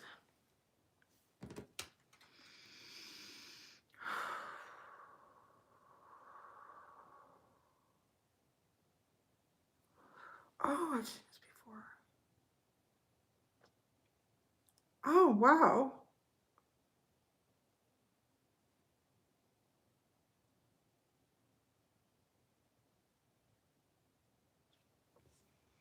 Okay, I've only ever had a message similar to this once before about the present changing the past. Okay, I'm getting it with this book here. I don't know why I get it. There's an egg that's missing in this book. It's been hidden. Is it a cosmic egg? Is it a golden egg? Is it a black egg? I feel like it's a black egg. So it's deep inner hidden truths. And when I look at this book, I'm getting the message. I don't know how. I'm just getting the message. I'm not even sure how to attribute it to the book in this cosmic or this black egg of truth. But when you create change in the present, you actually are also creating change in the past, which improves the future. Do you understand what I'm saying? Like I don't know how you do it, but this Queen of Swords energy.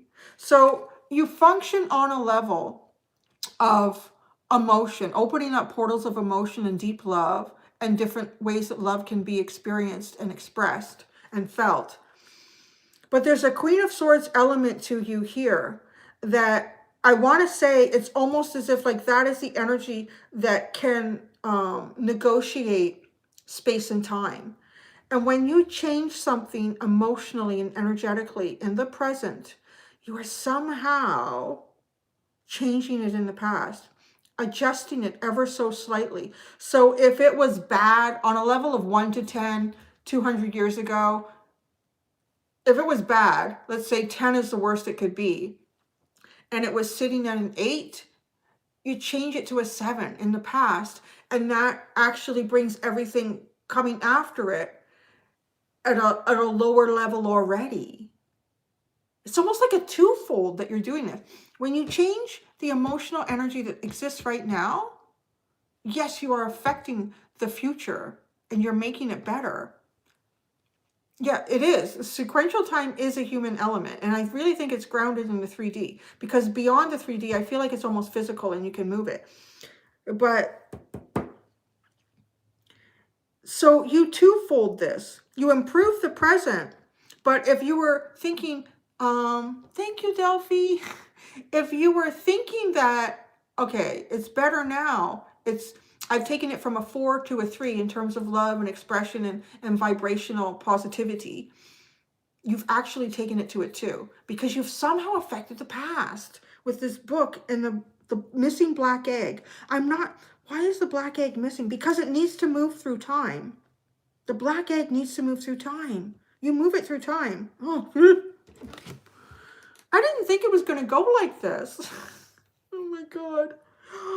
And he created a golden egg with the 9 of Pentacles. You will be showered later in life. I really feel like that, Cancer. You will be showered. Your physical existence later in life, you will be showered. This bat to me represents ancestral energy, guides coming through and making sure that you are protected. You have a really important job to do in this lifetime, and it's not easy.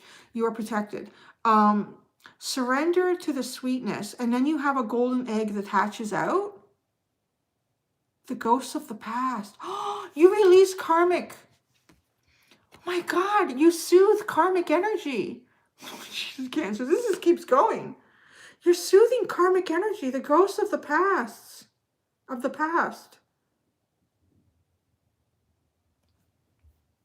So you're healing. Also, I want to say you're healing ancestral energy. That's kind of explaining how you help energy from the past. You're healing ancestral energy. You're helping to clear ancestral hurt. You're helping to heal it. My gosh. Okay, I gotta stop. I gotta keep going. I'm at the bottom. The Tower. Yeah, I would say that whole thing was a tower.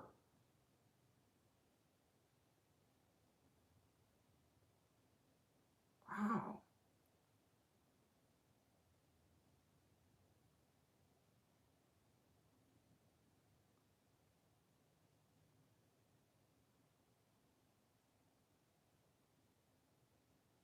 There you go.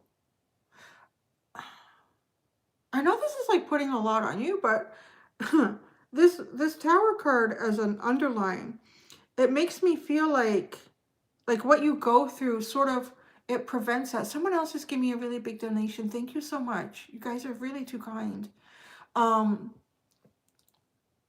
This, it's like you prevent this. This to me feels like almost like your ancestral energies, or even people that would not, if you don't change, you don't have to do anything. You're just naturally doing this. So I don't want to make you feel like pressure, like, oh, I gotta be like this in relationships. Or I gotta, you just negotiate yourself. You're doing fine. That's what you're supposed to do. And this is what's happening in this lifetime. It's not so much that you are rising from the ashes. You are bringing the energy of the earth up through the ashes. You're bringing sort of humanity's story, and particularly your own ancestors' stories, up out of the ashes. You sort of prevent this sort of cataclysmic event from happening by repairing energy and repairing pain.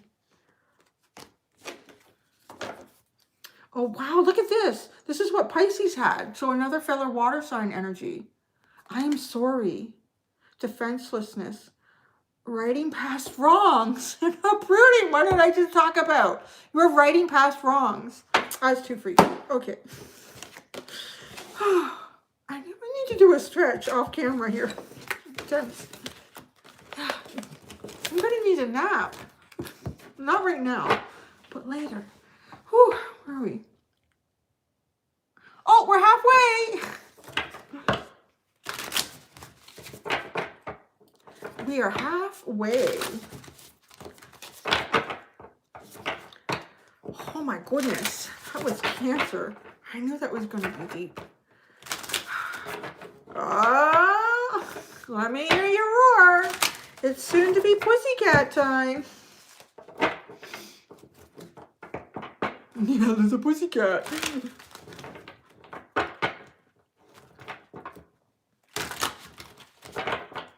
Right? Like, the Tower card is Mars energy, and that was a really destructive Tower card.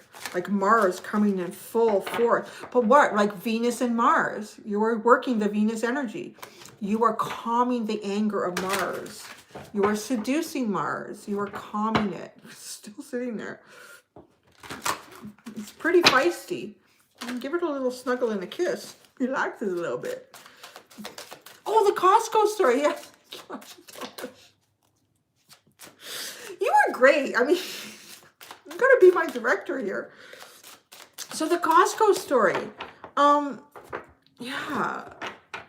Okay.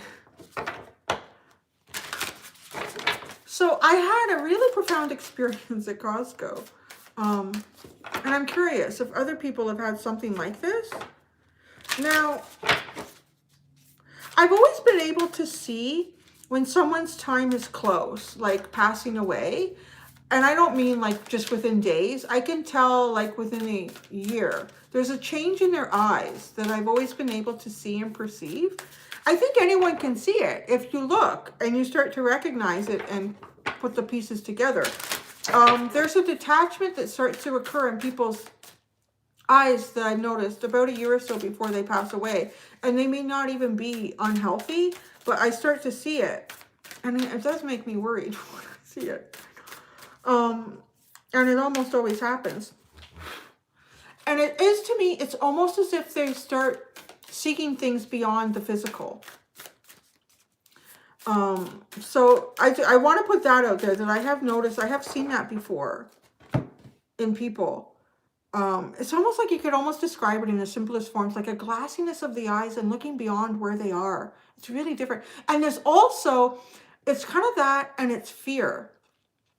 It's like staring into the eyes of God, like this humbling sort of fear that I've noticed in people's eyes when they are getting closer and closer to. And it gets really strong when they're really close. Like it's like they're looking at you, but you know they don't see you. It's something really weird. So I was at Costco and I bought my stuff. I just got a few things. My mom needed a couple things. So it was when my mom was here. And I went and I got the stuff. And you know how they have the people at the front and they take your receipt and they mark it and they check it. So there wasn't really busy because I tried to go really early in the morning. So there was no lineup. And I walked up to this gentleman, sort of an older gentleman. And of course he had his mask on.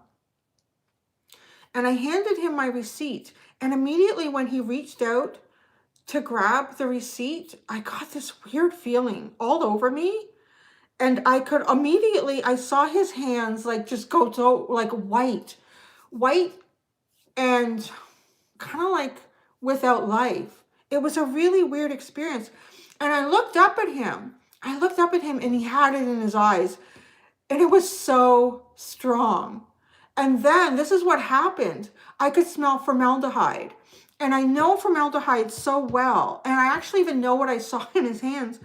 Because like years and years and years ago, when I was in my early 20s, I used to be a pest control technician before I got into the QA department.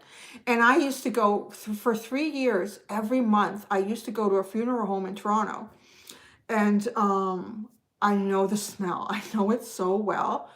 And I used to go down into the embalming rooms. And it's kind of an interesting story in that too. That was really fascinating. The creepiest place in a funeral home is where they keep the coffins, actually. The embalming room is not creepy at all. So yeah, I would actually, after a while, they would always cover up the dead people if they knew I was coming in. And then they just got used to me. They just opened the door. Hi. I'm like, oh, it's like embalming Uncle George there. But they never, no, they didn't do that. They had respect for, they really do. Let me tell you, funeral home people might seem like the weirdest people on earth, but they are very respectful of the process of life and this, the respect that goes into the body. So thank you, Ashutosh, for doing whatever you're doing there. But that's another thing I'll tell you. So before someone is embalmed, they look fine. They look great. They don't. They literally just look like they're sleeping. They have great color. I mean, I guess they haven't been dead for too long. As soon as they embalm them, they smell weird. Their color looks terrible. Everything is wrong. But I smelled that. And it wasn't coming from anywhere else. It was him. And I just knew he's going to be dead soon. I just knew it. It was a weird experience. I saw his hands change. They were so white, and he had that in his eyes. It was so strong. And the smell just came over. Like the aroma of embalming fluid was overpowering. And I walked away, and I thought, so this is what happened. So I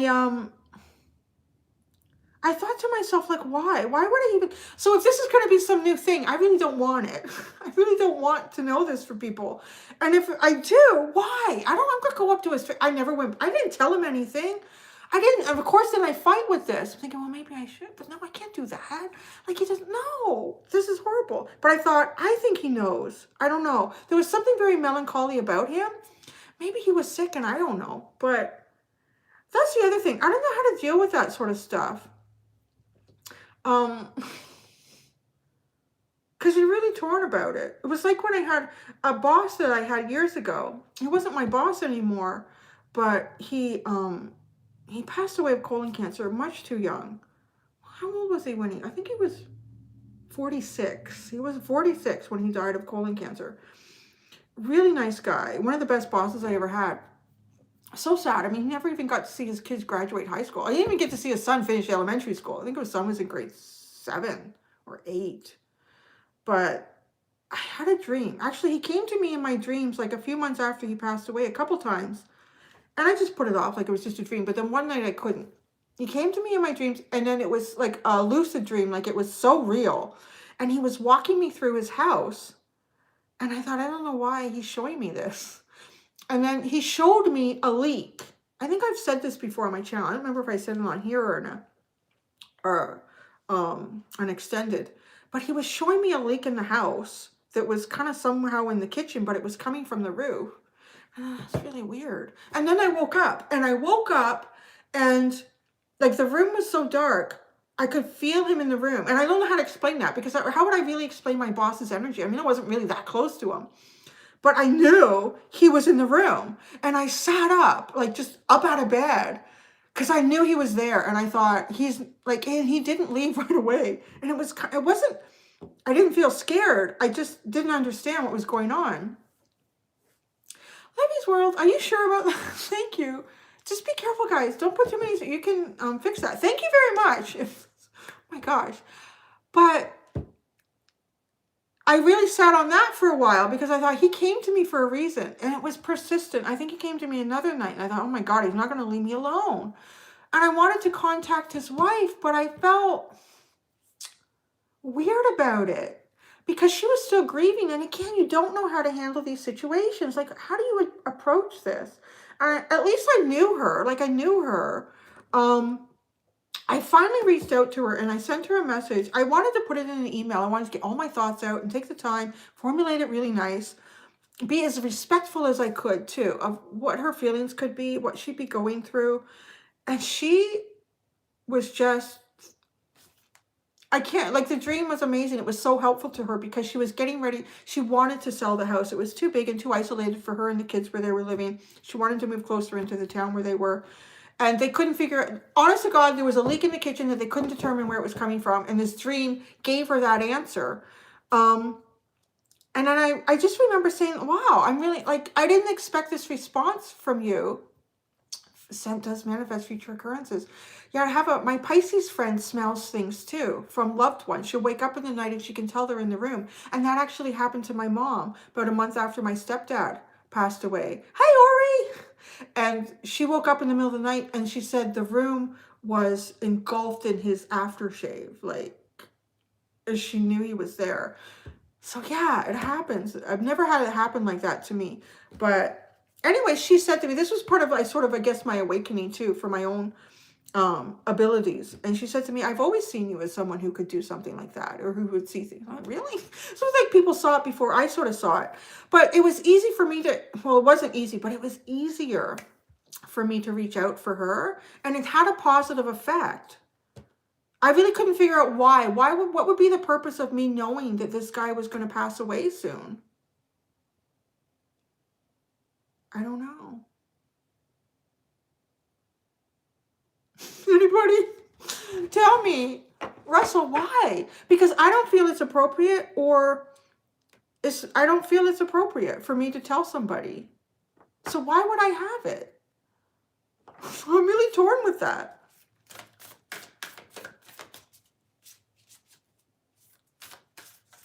Bring extra comfort with.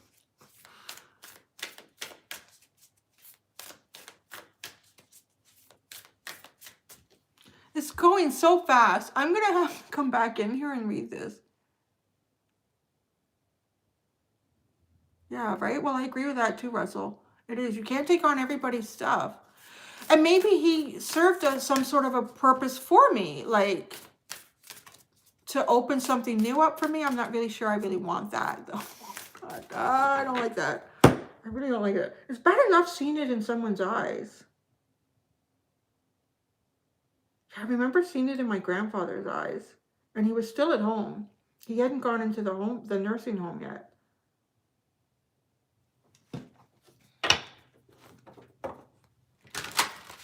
I guess, but what do you say to someone? Like, how much comfort can you give to someone walking out of Costco after they've checked off your receipt? Keep on, we'll learn to walk. Yeah, see? Russell, he's gonna... Yeah, after talking about... All right. Pussycats have been waiting patiently. So that was my Costco story. Oh, geez, I don't need this. I don't want to go down that road. I agree with Russell. Okay, you just know things and you walk on. Now, if they could start showing me the numbers to the winning lottery, that would be awesome. 150, 355.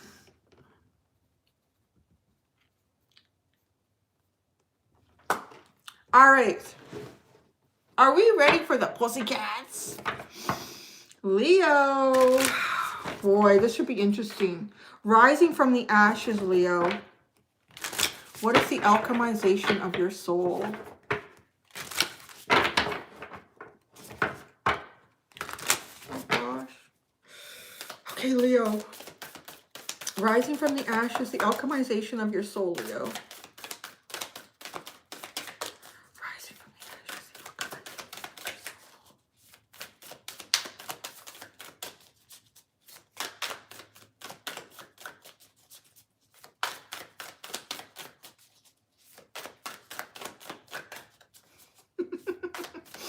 I'm hearing Leo doesn't rise from the ashes. Leo is the flame that never burns out. Oh, come on, Leo. Play the game with us. That's a lot of cards, Leo. I'm not sure how I feel about this, Dana. Water your garden. Nourishment, body care, tenderness, and rest. I feel like this is a story. Lifting the veil. Questioning everything. Anything unaligned must go. This is definitely a story, and I feel like it takes place sequentially here. Perspective. None of this, wow, none of this matters. Zoom out, common ground. What a card to come in after questioning everything. Anything unaligned must go. Holy cow. Leo's gonna own this like a boss. I can see that. Double mission. You have a double mission like Aquarius. Wow, it makes so much sense. But yours isn't ripped apart. You rip it apart. You rip it apart, Leo. Ashley, thank you. Thank you so much. I love the mushrooms. Double mission. Light worker starseed. Serve the world by being you. Oh, there's a difference. Isn't that interesting? And it had to be, the story had to be told with this sequential order so that I could feel the difference between what Aquarius is, like rising through the ashes was compared to Leo's, because Aquarius is almost felt forced upon them by the cosmos, where Leo rips it apart, like rips it apart. You have a double mission. You literally, it almost sounds like you have kind of like two parts of life here. You have a part of your life that seems to be a certain way up to a certain point, and then it sort of implodes, but you see it for everything it is. It's really strong. Water your garden, nourishment, body care, tenderness, and rest.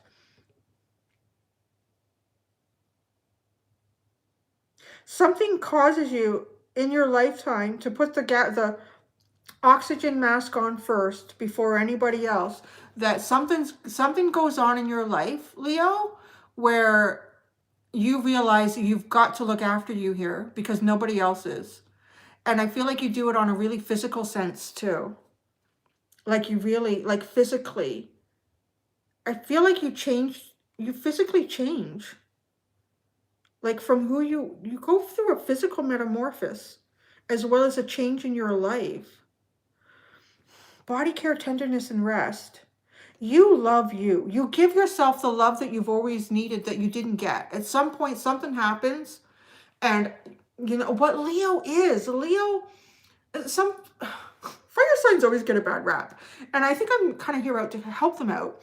And Leo too. I find Leos are the kind of energy, and when I talk about it, like people that are, you know, kind of like healthy, functional adults, they would give the shirt off their back to anybody in their pride, anyone in their tribe. Like they would. They are very appreciative, but they also expect it back. But I think they will take an awful lot from those that are close to them without getting it back for a while. But if something happens, Leo, where you know, everything that I've been putting out there has to come back here right now. It's got to go here because you have value in yourself to start with. But I think there's a journey to get to that. And then, boy, I love the way she's lifting the veil and she's looking right into the sun. Looking right into the sun. It is an awakening. There is some sort of pain obviously attributed to it. But you question everything, like everything that you've been told, everything that you've understood about your life up to this point. And then you just, no, I know who I am. I know what my energy and my power and my purpose is. And anything that isn't that needs to go.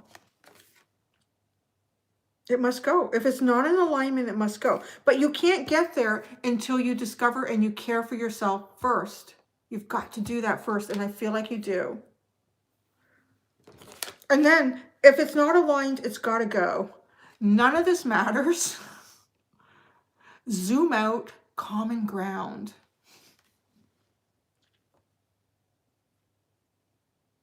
It's a huge perspective change. But it's not, I don't want to say it's not forced upon you. It's sort of, It's in a different way. You're not torn. That's like this card came out for Aquarius, and they were sort of torn from the past into the future, where I feel as if you are in the present, and then you are watching. You somehow become just more consciously aware of what is going on. This is really imbalanced. I have to look after me because this is not coming from that end anymore. And immediately, as soon as you start investing into yourself, that's where this is. And that's how this is not a torn apart. You start investing in yourself, and then everything becomes very clear. And if it's not aligned, it's got to go, because you're not going back there again.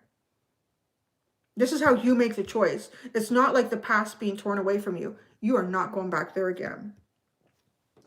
And then you start a new cycle in life. And I feel like too, like it's just like a physical transformation that started over here. Because you started nourishing your body, taking care of it, being tender with yourself and resting, it physically changes you. And you go through, as you go through whatever this change is, rising from some sort of big transformational event in your life, you are changing. You are changing emotionally. I'm hearing conceptually. The concept of you, how people understand you, how you see yourself, you kind of unground. You really sort of unground, but not in a like airy flighty way.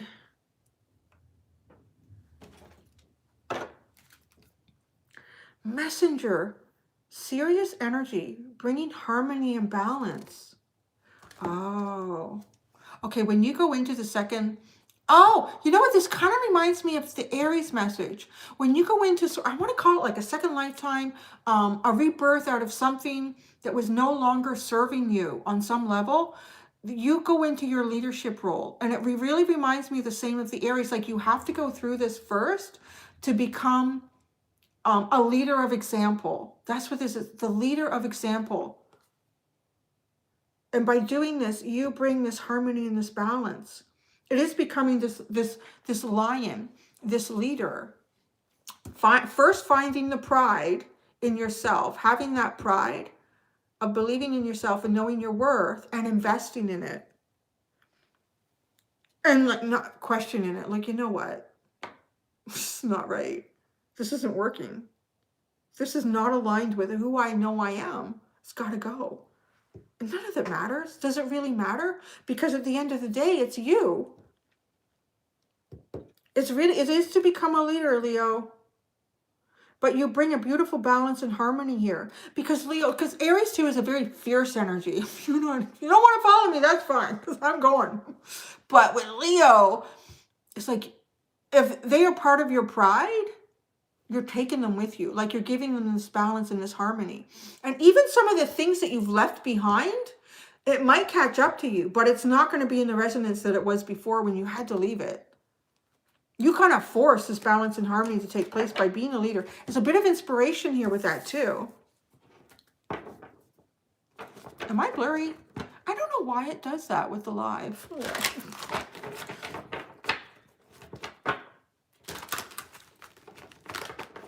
Because it's not blurry when I pre-record. Oh, tarot cards for Leo. Really cool message, Leo. Oh my gosh. Now you're not going to work with me. I need some water. Wow, Leo and Aqua in your chart. Wow.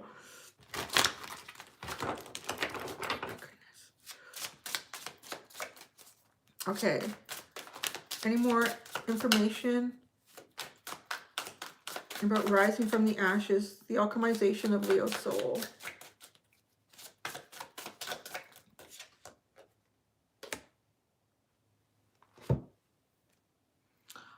The Four of Pentacles. Okay, look at all the imagery in that, and I need a minute with it. There we have the DNA strands. So it is talking about the physical changes that happen to you.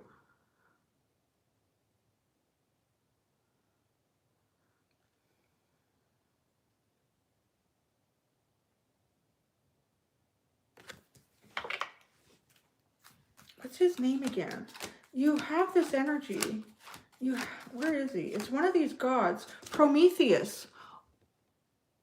Yes, creating man in your own, creating man inspired by the energy of God. But the beauty of this, recreating, like you really recreate yourself, but you recreate man in this. And it is through the love that you have of humanity. But this humanity, this love of humanity has to come through you first. And I feel that the way he's kind of holding up these busts, sculptures of these heads that are not quite yet formed, this recreation. But first, you see, like there's one above your head, of yourself, of the self, Leo, with the sun, of the self, with the sun. And then that's how you really start to see what is in alignment and what needs to be left, what must go. It's not. It does not, it is not on the path of this beautiful creation and all the power and beauty that it can actually be.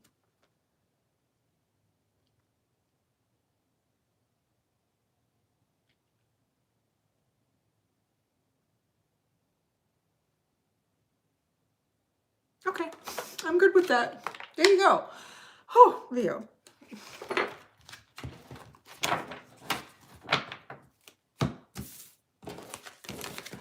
Oh my goodness.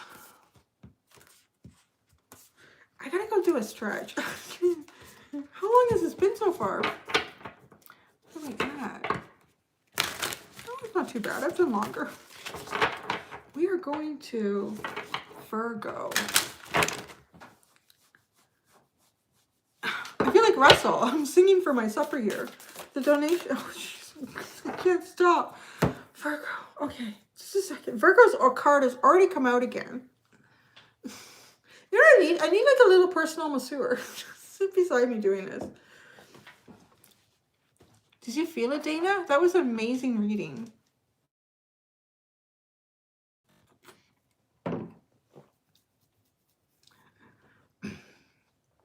You need to stretch too. Okay, let's see. Okay, Virgo's card is already flown out. I'm not gonna stretch on camera. I'm gonna go off to the side. I'm gonna do a little stretch. Everybody do a little stretch. Do a little stretch. It's been, oh yeah, do a little stretch. I'm still here. Oh my God.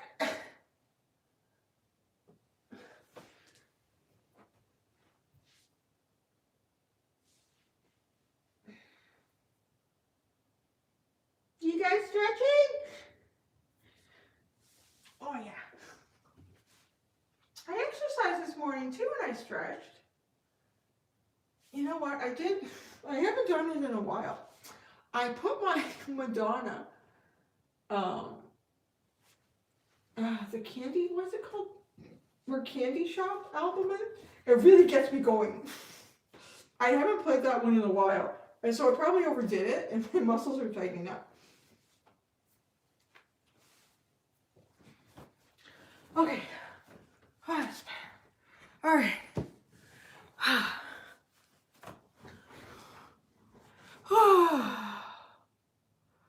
Oh my God, how do I... My life, he's connected. You know, it's a lot of work, actually, bringing in these messages. Yeah, Leo brings the cat stretch. It's kind of funny. I don't feel like I've been, she was working. I couldn't work if my life depended on it. I don't feel like such a deep conduit for messages in a long time. Although I've had so much going on. Maybe I had to give permission for it. Because I kind of sat here and did that before the reading. And I really feel it. The messages are really deep. And I can feel like it is kind of tiring. Is Madonna? Oh, I can see that. I always thought that. I always wanted to look up what her sign was. I thought she's got to be a fire sign. She's got to be.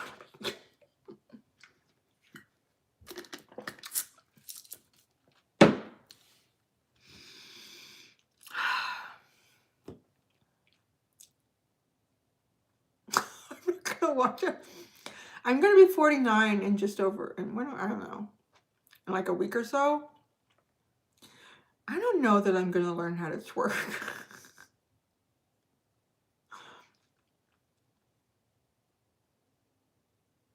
Yeah, that's right, it is.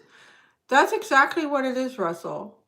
And I don't think that they've been that cosmic for me for a while. They've been really earth-based and earthbound. And maybe that kind of happened with the Oakmen. And there was probably a reason for it, right?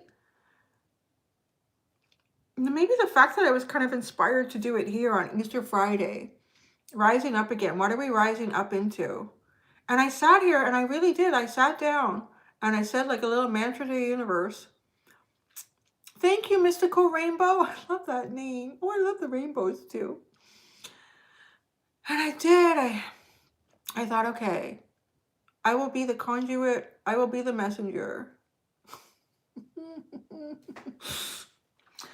right, Virgo. Oh, let's get it done there. Sexy Virgo. Oh, shoot. I feel like I'm going to need a pee break soon, too. Come on. Ash Tosh. No more socializing. What's the timestamp for Virgo, Ash Tosh? Yeah, this is death and birth. Ash Tosh. Come on. You work for free, so. Oh, thank you. 2/11/30. Actually, thank you to all the moderators. I'm in and out. I can't see everybody. I really appreciate y'all being in there. I really do. So are we ready for Sexy Virgo? You already had a card come out. And we did a little stretch. I just left it on the table. How you rise from the ashes, the alchemization of your soul.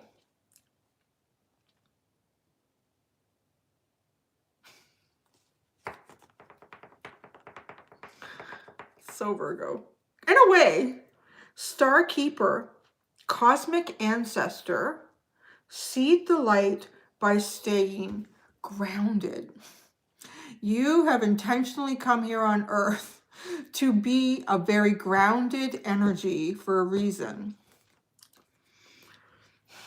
This card specifically, for me, talks about, in a way, being a conduit for ancestor.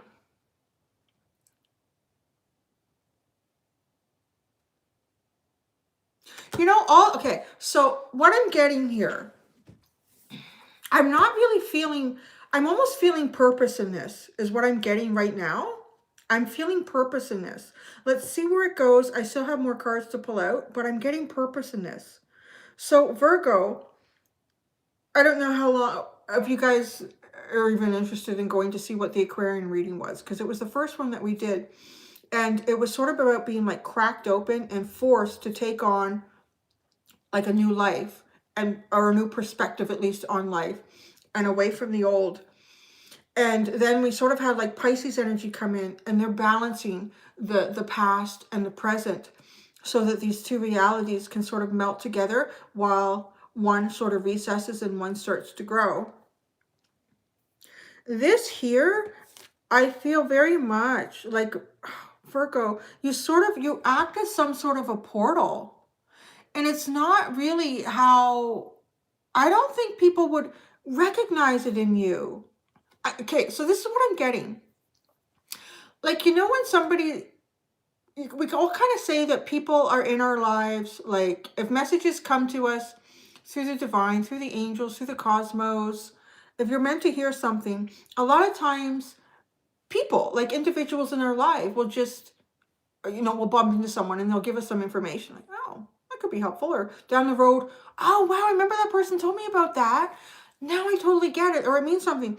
You are that person, I'm feeling like you are that person that through so many different types of interactions, you open up information for people.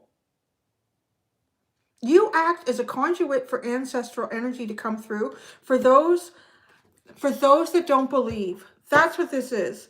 You are the conduit of information from the cosmos for those that don't believe. You are the one that speaks something to someone, and you'll say it in a very grounded and earth-like concept, so that there's no like, oh, wow, what are they talking about? They're crazy. No, like you bring some sort of information to people. I don't want to use the word mundane either, because it's not mundane, but it's at least like, it's not like this deep cosmic spiritual thing that you're saying to someone. You know, it is very grounded, and it gets through to people that don't believe in the cosmos. Yeah, the Virgo bridge. You are a bridge here between the universe and the non-believers. That's what you are. You are the bridge between the universe and the non-believers. Wow, I don't even know that you do a rising from the ashes yet. You might be that that port of solid, grounded safety in a storm for others. So, okay, what's at the bottom here? Because I am asking for rising from the ashes. Big picture thinking. Pleiades energy, visionary, inspired ideas. Does it fit your Virgo friends perfectly? It's fascinating, really.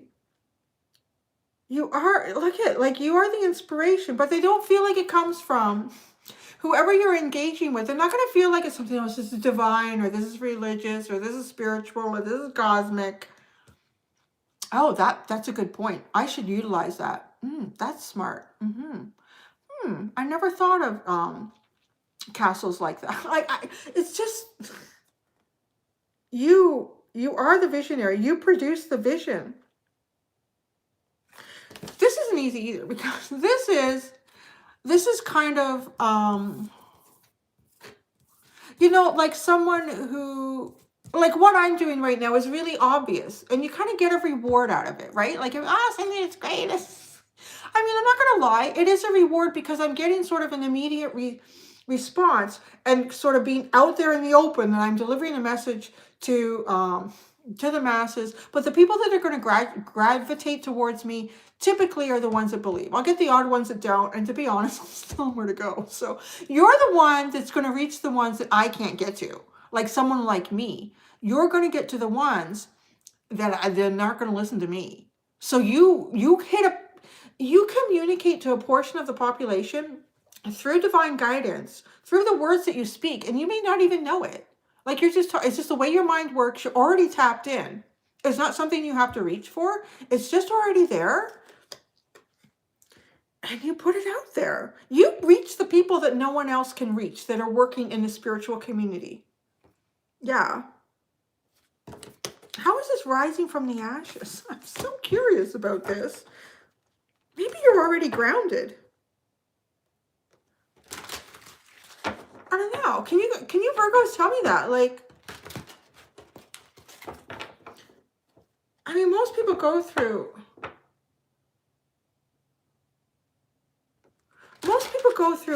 things in life that can be really catastrophic, really life-changing, traumatic.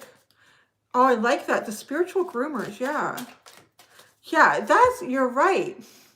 Oh, thank you, Cindy. You're right, Ori. The fertilizer. You are the ash almost. Because it's grounded, it's calm. It feels like with this card, it feels like you're the ash that they are surrounded in. So this could happen to people too, whose lives have fallen apart. They've lost their job. Their spouse has left them. The kids don't talk to them anymore, whatever it is. But you just say stuff, and somehow you communicate that gives people grounding. You are the ash in other people's rising. There's nothing threatening about what you have to say. There's nothing forcing them to think outside of their belief system. So you don't, which really too, Virgos can be kind of persistent, but no, it just is what it is. Yeah. You are the ash and others rising. You are the fertilizer. You are the knowledge that they need but refuse to believe in. So you deliver it in a way that doesn't feel threatening, particularly when you're dealing with people that are going through something difficult. Rise from the ashes. Okay, what is this? Oh, the Eight of Pentacles. You're so practical. But we need it. I mean, we really need it. Wow, look at that. Look at, you're standing on the maze of life and you're producing order. Because you know what? There's so many, this is so important. There's so many people whose lives fall apart. They don't know why. They just, you know, if there's a God, he's horrible.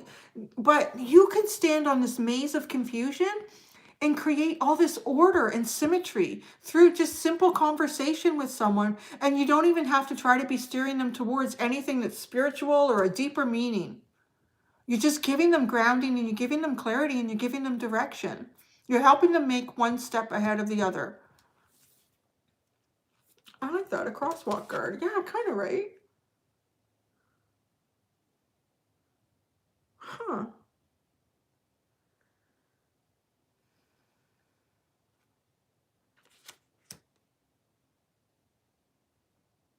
Yeah, it's, so you can't even go any deeper. Like, it's, okay, what's at the bottom? Now that it's all...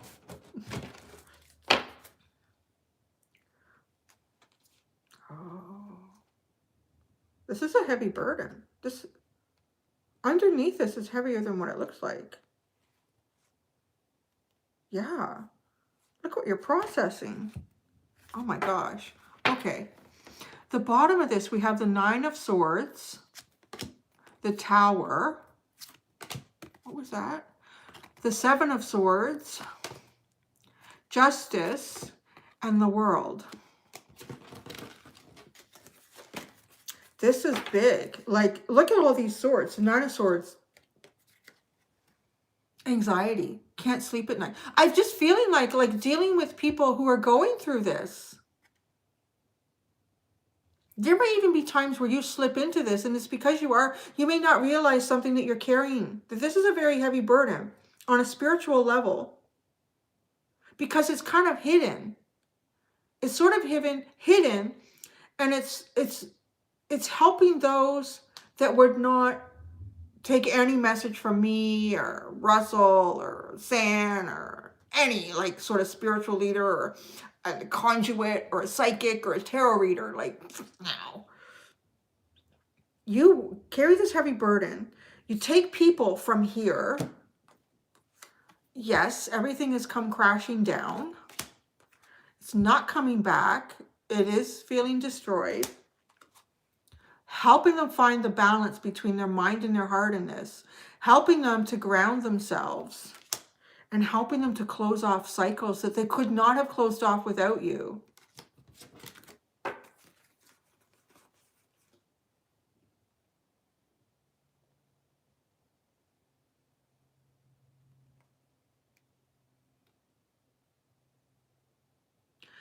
It's very important, Virgo, for those of you resonating with this, that you look after your mind and your heart in this lifetime. I don't know what that means in terms of what to eat, certain vitamins or nutrients or supplements or whatever. I mean, don't go overboard. I'm not guiding anyone to take any sort, but just even talk to your doctor. What's the best way to look after my heart or my mind, the health of that? Anything that they could recommend to you. I feel like with this World card, that this is a very heavy burden. She looks very exhausted and physically, it drains you on a physical level here. It's almost like because you are doing the work of the cosmos, but you're not getting the same sort of recognition that other cosmic workers get. And it can be depletive to both your heart and your mind, because you kind of feel that you're feeling it for people. You will start to age faster than normal if you don't look after your heart and your mind.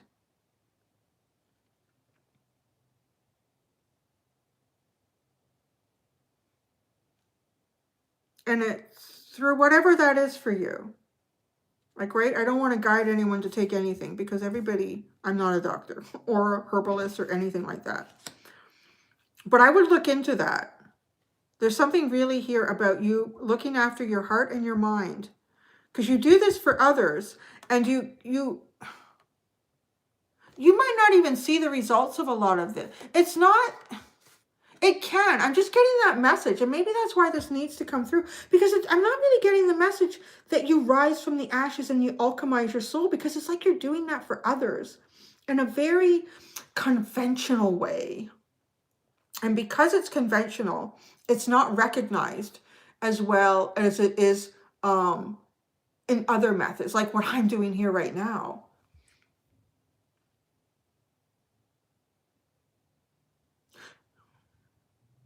So too, yeah, I just really feel like that it has the potential to age you kind of quickly. But if you keep your heart and your mind healthy, obviously to the obvious of like some sort of exercise, whatever is good for you to do that is safe, and exercising your mind, keeping it on point, Sudoku, those sort of things. They will help to nourish your body. It's a little bit like you take on this energy. You're acting as a conduit here. Where did this card go? Look at it. You're acting as this conduit, Virgo. And it takes out of you. It takes it out of you.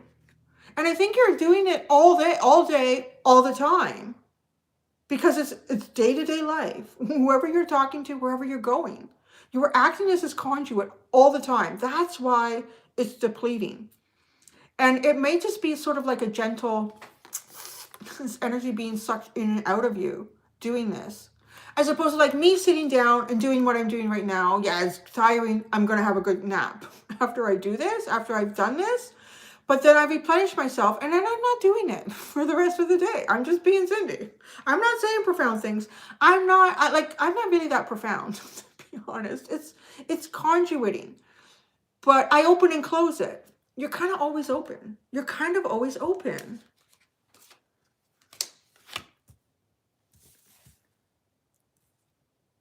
And it reminds me a little bit of Gemini in that it's a slow burn. And because it's a slow burn, you need to look after yourself here, your heart and your mind.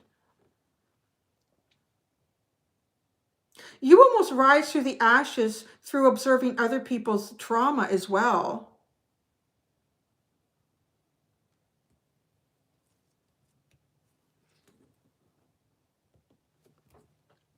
All right, I think I'm good with that.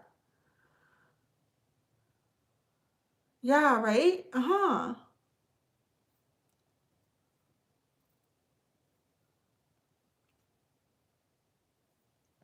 And it can. Look after your heart and your mind. And I don't want to say like that you'll end up with it. I just think you'll look older than you are, is what I want to say. And nobody really wants to do that. But it does feel like that because you're almost like this constant conduit. Oh my gosh, Virgo.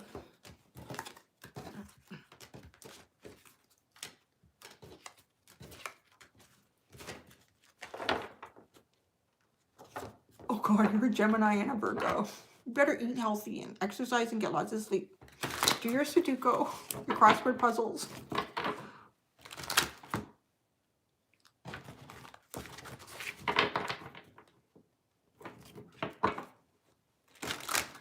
You have gray hair at 37. I had my first gray hair when I was in high school.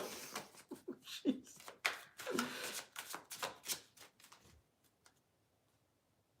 Oh yeah, you're right, Russell. Isn't that funny?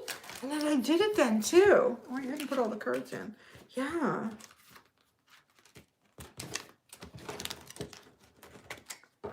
You have gray hairs right now, Tasha. How old are you? Aw, thank you, Megan. I don't know. Maybe you told me that. You don't have to tell me. You don't have to tell me how old you don't have. Well, you don't. Okay. Well, 24. That's a nice age. That's a good age. I think it's probably young too for getting gray hair. I always look at gray hair like this. So I think about different animals that go gray. So I think of like gorillas, right? When they get that gray silverback, they have made it. And then I think about too, I can't remember the breed of horse, or is it just more than one breed, where they're born dark, like dark brown and even black. And as they age, they slowly change color and they go from gray to white. And these are things that are sought after. Like people buy those horses and they might be 2 or 3 years old and they're still kind of brown, knowing that as they age, they're going to be this beautiful gray or silvery white color. Oh, yeah. And yeah, you're right. Those dogs do that as well. So we're just doing... This is more sought after than the chestnut brown. So.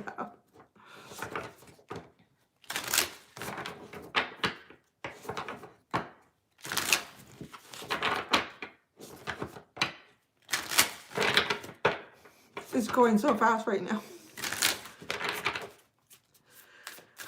I'm debating if I should take a pee break. If I do that, I gotta go downstairs. I'm not gonna go use the bathroom right behind this door. It's too self-conscious. Okay, I think I'm gonna go to the bathroom. If I do that, I'll do the readings better. Are you guys okay with that? Yeah, do it. I'm gonna go. I'm gonna go quick. I should have got a little sign to put here, intermission. Okay, I'm gonna go to the bathroom. I'm gonna be right back. Everybody behave. Oh, here, you know what I'll do? I'm going to do this while I'm in the bathroom. I'm going to have a card come out. I'm going to show it to you guys and leave it on the table. And I want you guys to talk about what you think the meaning of it is. So I will not leave you all unattended in the room. Oh, look at that. Oh, look. Are you ready? You guys got to behave while I'm gone. Karmic relationships, Orion energy, polarity, soul growth, and conflict. That's the card that came out for Aries. Okay. This is your assignment while I go to the bathroom. Right? You ready? Okay. I'm going to put it here. You can still kind of see it, right? Okay. I'll be back.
I'll be back. Are you guys behaving?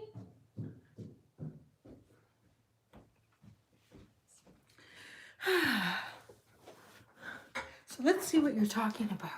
Oh my goodness, you guys are typing fast.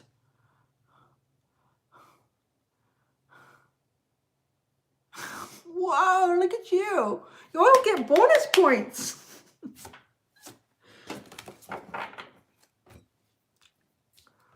Oh, someone ordered pizza. Oh.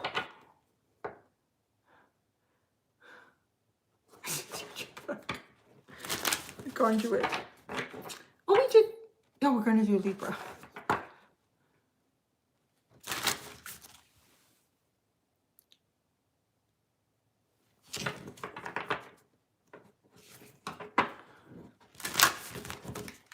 Okay, who did that come from? Did that come from a man or a woman? The Nora. Oh, it is Nora. You're brave. Nora the brave woman. I was going to say. I don't know. I just, as a woman, I don't really want to go up to any guy and say, I see you. Whether I think he's going to die or not.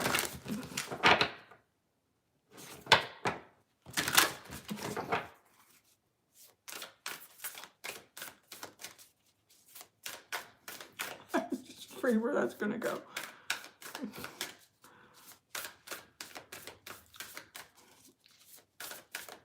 Why do we need to talk bad? Do we need to talk like bad? Or we need to talk, you need badly to talk? Oh, I see dead people. That movie fooled me, man. Oh, that was something, eh? Oh my God. Oh, are you guys talking about ice cream? Bruce Willis pretty hot.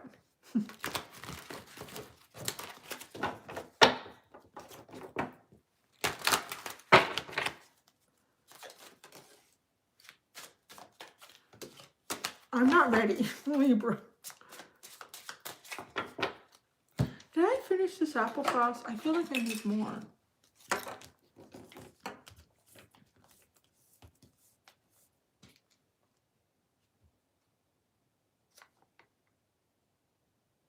That's weird. This says on the back, keep out of reach of children. Isn't this something you would give to kids? I don't understand that.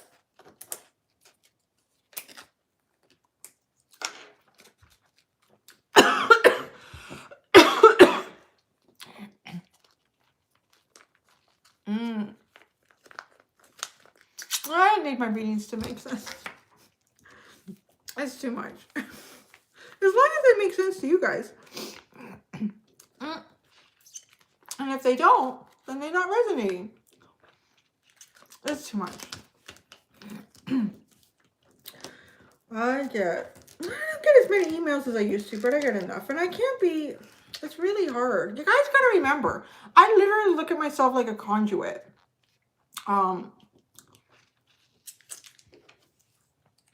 I try to be as kind and helpful as possible, but I also cannot take on, I learned it actually early on this channel, that I cannot take on all of the concerns and issues and problems and pains that go on in the world. I learned that with a Libra reading that came out early on my channel, which just went crazy. I think I had like 4,000 or 5,000 subscribers at the time. And I think it got like 100,000 views. It was insane. And it was about like deep-seated pain, injustice. I got over 400 emails on that. I can't even tell you some of the stuff that came through. Like, I had to stop looking at them. The things that people have been through, it was just, like, you're talking worldwide, right? I got messages from Black men in the U.S.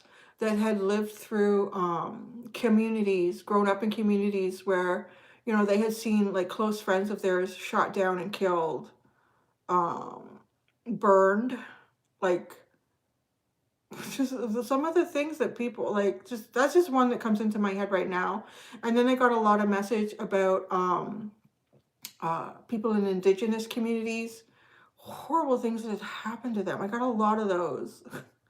And I think I read the first 10 or so emails, and it was hard because I also don't want to push away the pain that I know it's there. But, you know, I even did a video on like what I was struggling with it. And someone said to me in the comments, they said, Cindy, you can't be in the boat to help us if you're trying to pull everyone into the boat, or something like that. And it made so much sense. Like, you're going to get pulled into the water too, and then you can't help anybody. And I thought, gosh, like, that's exactly what it is. Like, you can't, I mean, I have my own difficulties that I go through in life. And let me tell you, nothing like some of the stuff that came through in that reading and emails. And yeah, it was hard. That was really hard. And, you know, it's kind of funny too, though, because it really blew my channel up. Like, I went from 5,000 subscribers to, I think, 12 or 15,000 in a couple of days. It was crazy. You can't delegate that much pain from other people that you are not associated with. Believe me. You can't. Like, I'm not a company. I'm not a business. I don't have an HR department to do that. And there is a reason too, I've put in the description of my videos, worldwide phone numbers for mental health. And, you know, like, don't take these readings so seriously. You really, no matter what anybody reads to you, whether it's a general reading, whether you paid for a face-to-face reading, you have full power over your life. You really do. I know, like, I get a lot of messages from people that want to talk to me, and I really can't. I'm going to be honest, like, because I'm not a psychologist. I deliver the messages. I don't even know how to help. I don't even know how to help myself. So, really, right? Like, I really believe I'm just a conduit. A conduit. Have you seen me in normal everyday life? Not this fascinating. Really not this fascinating. And I really can't help most of you. I can't. And I don't pretend to be that person. I really don't. I don't pretend to be a guru. Well, if he's coming, I hope he comes soon, because there's a lot of emails he could help me with. And that's right, Russell. They do. It's a lot of work. And I've been meaning to go and look at, San had mentioned something in one of her, San Tarot had mentioned something in one of her readings recently that she did about another tarot reader that reached out, that left a comment about they're leaving their channel because they didn't realize, like, how much energy they deal with when they do this. And I wanted to go and look and even just comment back to her and see what she had to say, because that's something that I went through early on in this, and it was hard. It was exhausting. And then it's like an energetic level of energy that you use. And I've somehow over time been able to balance and manage it. Like, even like doing these lives were almost impossible. The first live that Russell did, he did better than I ever did in my first time doing a live. But obviously too, I think, like, he's so much more experienced with energy and managing it and healing it. So it's that. And I have my email address there. And I do have an automatic reply that goes out to people to let them know that I do read them. But I can't be physically and mentally connected to all of the messages because I'm already energetically connected. So that's really, you know, and I think that's for a lot of readers, particularly those on social media platforms, because it's a lot of energy to negotiate.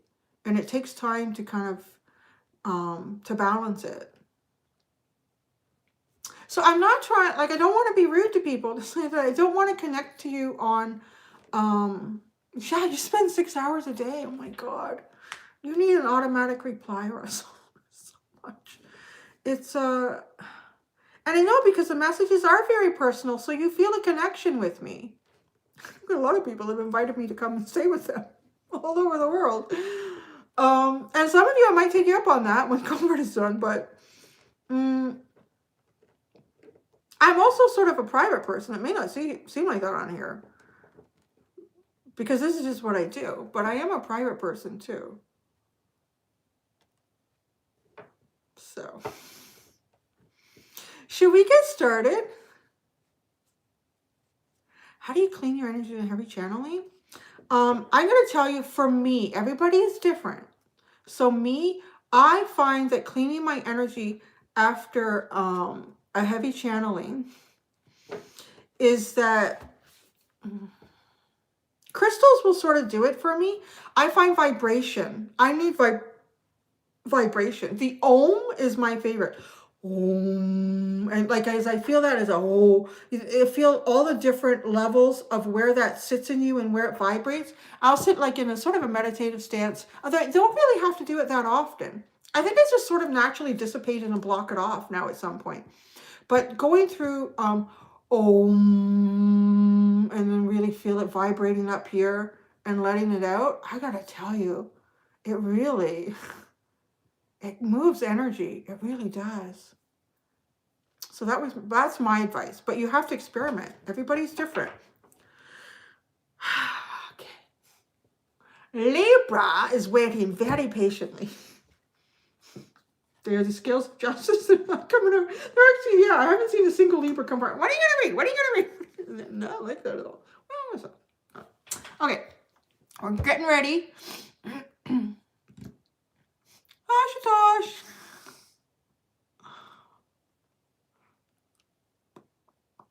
Thank you, 24610.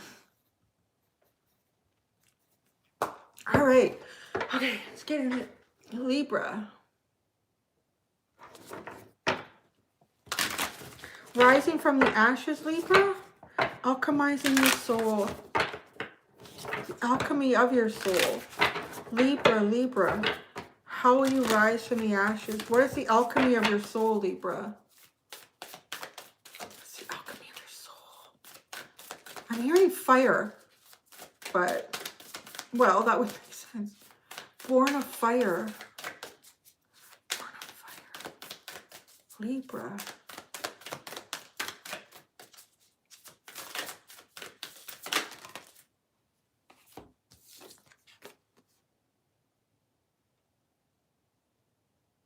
We the Hathors, deep love, mother's milk, birth is a portal.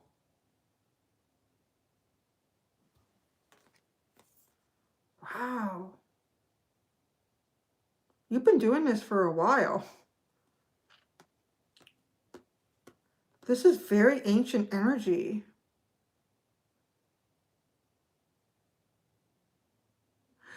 You are the nourishment. Okay, so this is interesting how it's changing.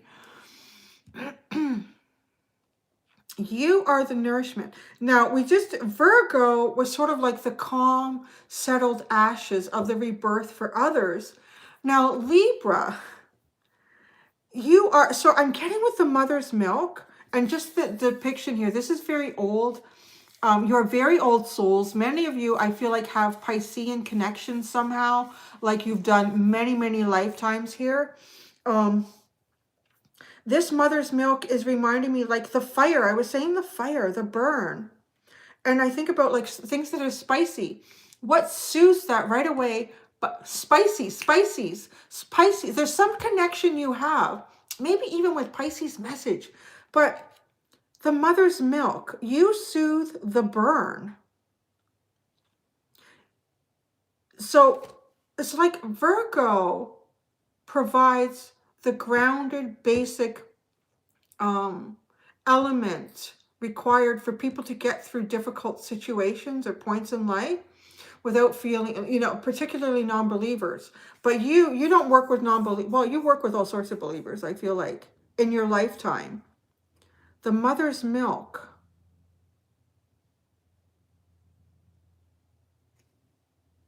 Okay, I'm seeing when other people are going through something, you, by soothing them somehow, and I really, you know what, I gotta say, this message is interesting because I'm thinking about a Libra friend that I have. And, oh God, I I love her energy so much. She sends me a text message and I actually kind of feel this energy. It just feels, it soothes the burn. Like you soothe the burn in others. And when you do that, you sort of almost like open up a portal for them to be able to take away the pain, the way of the pain on some sort of element here. And you walk through with them is what I'm hearing. You kind of walk through with them. Birth is a portal. I'm not sure who opens the portal. Them. I feel like, okay, it feels like the energy that you combine with another person's energy when someone is going through something. And then I want to flip it too. When you're going through something, as soon as you somehow on some level combine this energy with another person, whether it's talking to a close friend, bonding with your dog or your cat, like it's some other living creature that has some sort of conscious mind, your energies together open the portal and you soothe the burn. This is deep. This is deep and it's old. And it very much takes me to, it's almost a point, like I don't even know what it would have been. I mean, I have no idea, but I'm just hearing the first civilization. This first civilization. Really old. Kind of like such an old energy. It's even older than Pisces. Who are the Hathors? Does anyone know? Who are the Hathors? Does anyone know? I have a book. Let me look at the book. Yeah, I would say so, Russell. Because it's like you are the milk.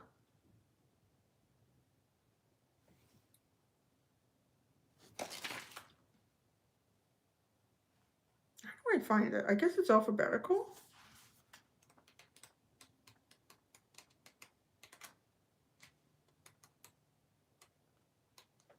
I'm really curious about this one. We the Hathors, deep love, mother's milk, birth is a portal.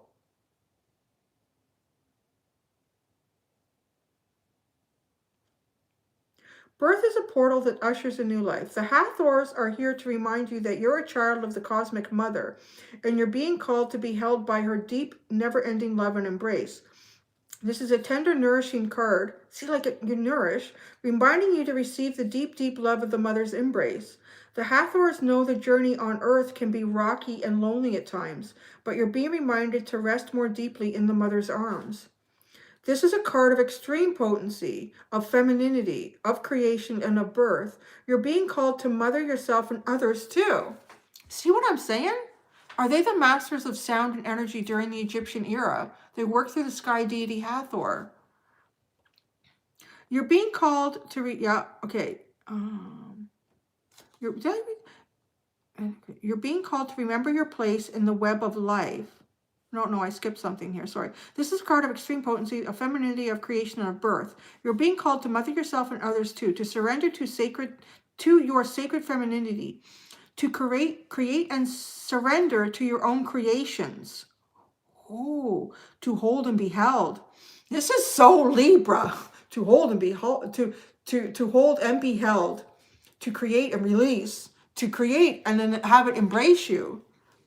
You're being called to remember your place in the web of life and to realize that the cosmic mother is watching you every step of the way.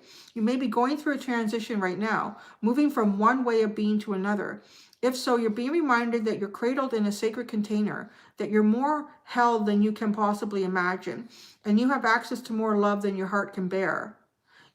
Wow. If you're struggling in any way, you're being reassured that things will work out. Open yourself to receiving the overflowing love of the cosmic mother, flooding toward you from every direction. Let it stretch your heart.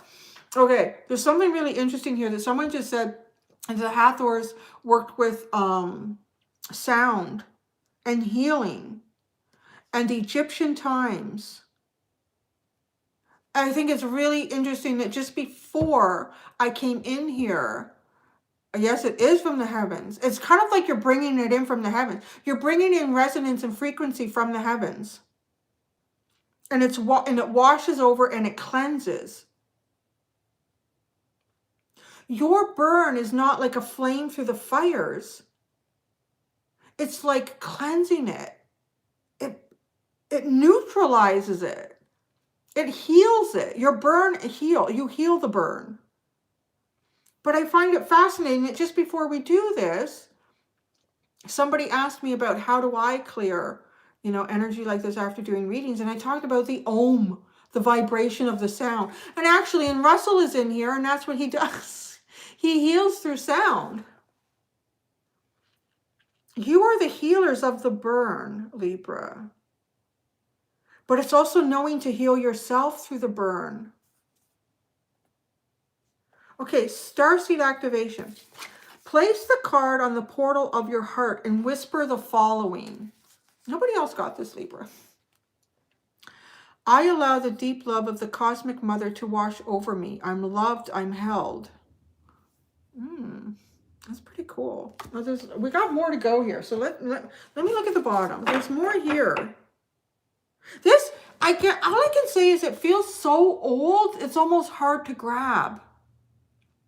It feels so old, it's almost hard to grab. Oh my God, you do not have this on the bottom. The aloe of the zodiac is exactly what that is. Fall into my arms. Surrender, holding the opposite extremes of life. How crazy is that? What did we just say? The starseed activation of this. I'm going back. Wait for it. The starseed activation. We say it again. I allow the deep love of the cosmic mother to wash over me. I'm loved. I'm held. Fall into my arms to be held. Gosh. Just your touch. A hug. Oh, I believe that too. I haven't had a hug from my Libra friend in over a year. She's the milk for my fire. Holding the opposites. Extremes of life. Look, it is a mother holding a child. How crazy is that, guys? You act as the divine mother. You guys act as the divine mother. And of course, the portal. You are the birthing portal. This is very old. Very old. Wow, it looks like Nelson Mandela up in the clouds. It's so crazy. I'm not really focused. It looks like Nelson Mandela. The divine udder. Look at all the souls around and coming through and moving.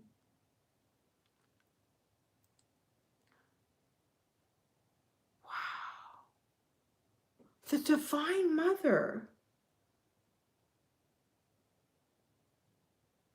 Actually, it's not. It's like an old black woman. Two old black women.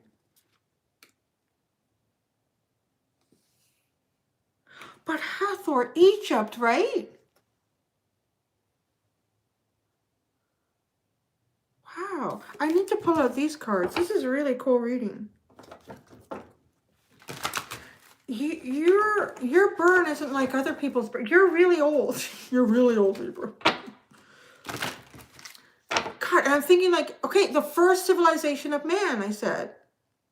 And that was in Africa. This is so old.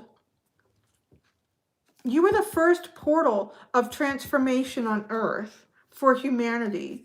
And you continue to do it. It's almost hidden in the shadows because there's so many other energies that have come after that.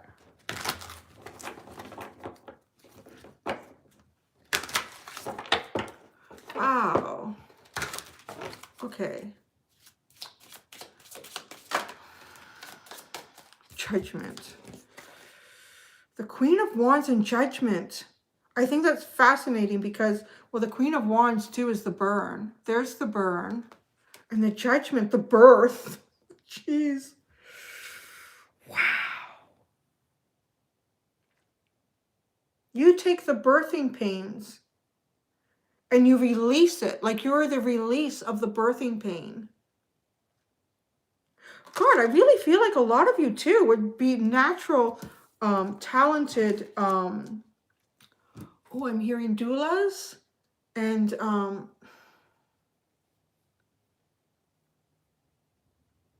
midwives.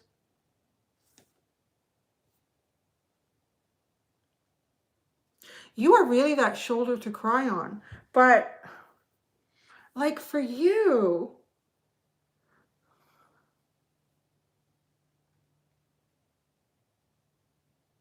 yeah, you see, this energy is so old. I don't really feel like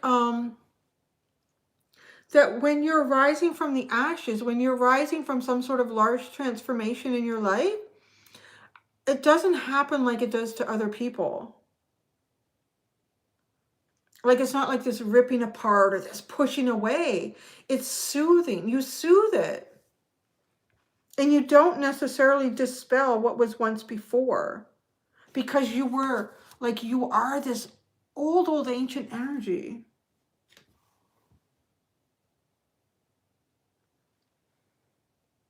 And this looks like it's coming from, like, an underground cave.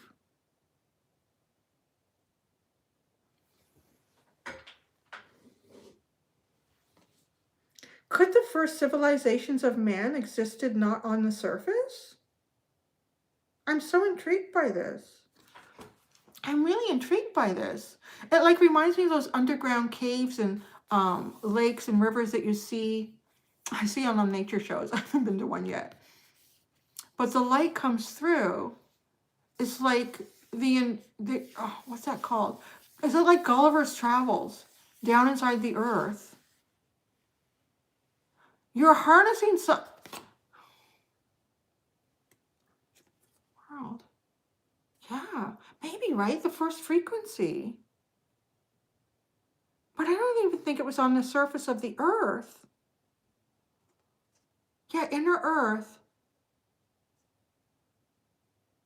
I think we're getting into like really deep messages here. Oh, that's right, too, the cave in the womb. The cave does equal the womb. Okay, the spirit in and the spirit out. The spirit in and the spirit out. You guys, you really are, if you're not doing it, if you're called to do it, I really think you guys have a very natural talent to ease people into life and to ease people into death. You are the soothing arms to allow this to happen. There is no fire. There is no flame. You ease that burn.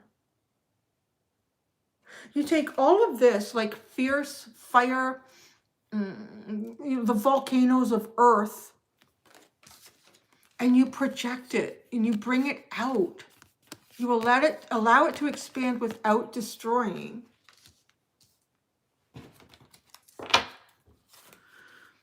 The Eight of Cups, justice. Well, there you are. Okay, you can't get emotionally attached to everybody. I'm going to say that too. What Russell was talking about, he has a healthy perspective on this. You cannot get emotionally attached to what you're doing for other people. There's also, I want to say, a sense of emotional detachment from some things that you go through. And you know what? That's not really the right way to say that. It's because you are really connected. You are really connected to the beginnings of humanity, but also, like, really, all of this beginnings of humanity energy here. But that also is in the cosmos. Like, you're this balance, obviously.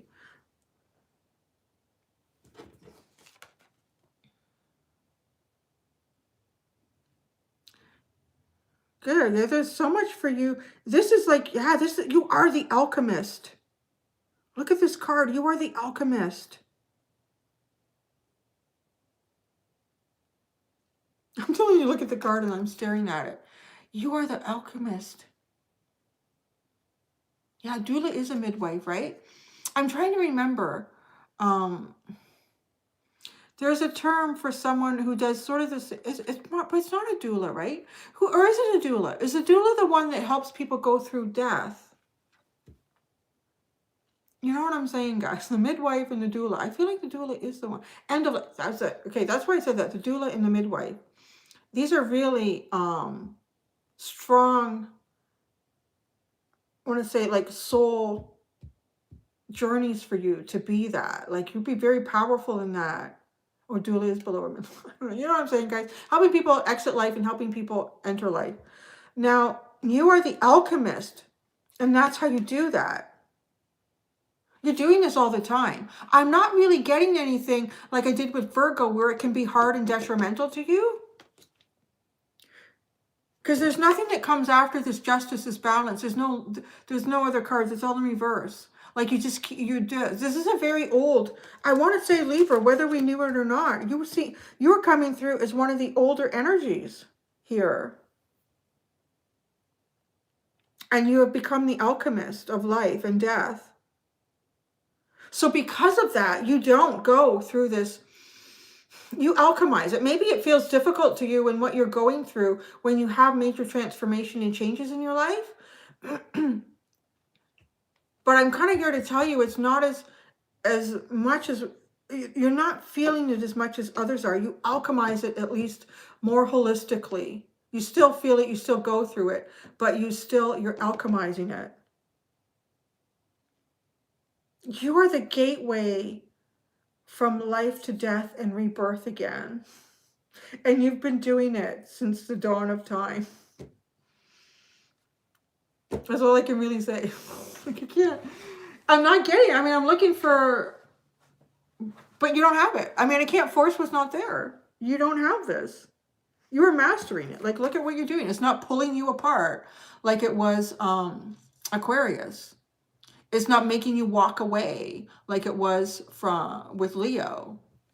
You're managing the energy. And if anything, like, look at it drips. There's something dripping. It's not even blood. It's honey. It's like the pain of doing this, the alchemization that you do. Like, yours is more accurate, the alchemization of your soul and the souls around you. Because it's sort of like the two parts of that description. Oh, yeah, there's a dead person behind him. Oh my God, there's a skeleton back there. Well, it's judgment. Wow. Libra, look at that. That is so crazy. I never would have saw that coming. Fall into my arms. Wow.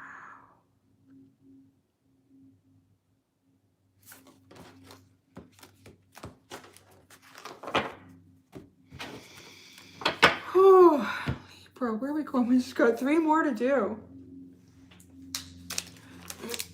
Scorpio, Sagittarius, and Capricorn.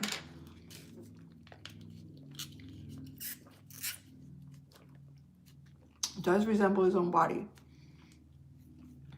You transform. Like, when you're with others, you transform. I don't know. I'm trying to sound like really smart and in tune. I'm constantly like, this is amazing. This is fascinating. When I rewatch myself, I'm thinking, every time I pull a card, I'm fascinated. This is so fascinating.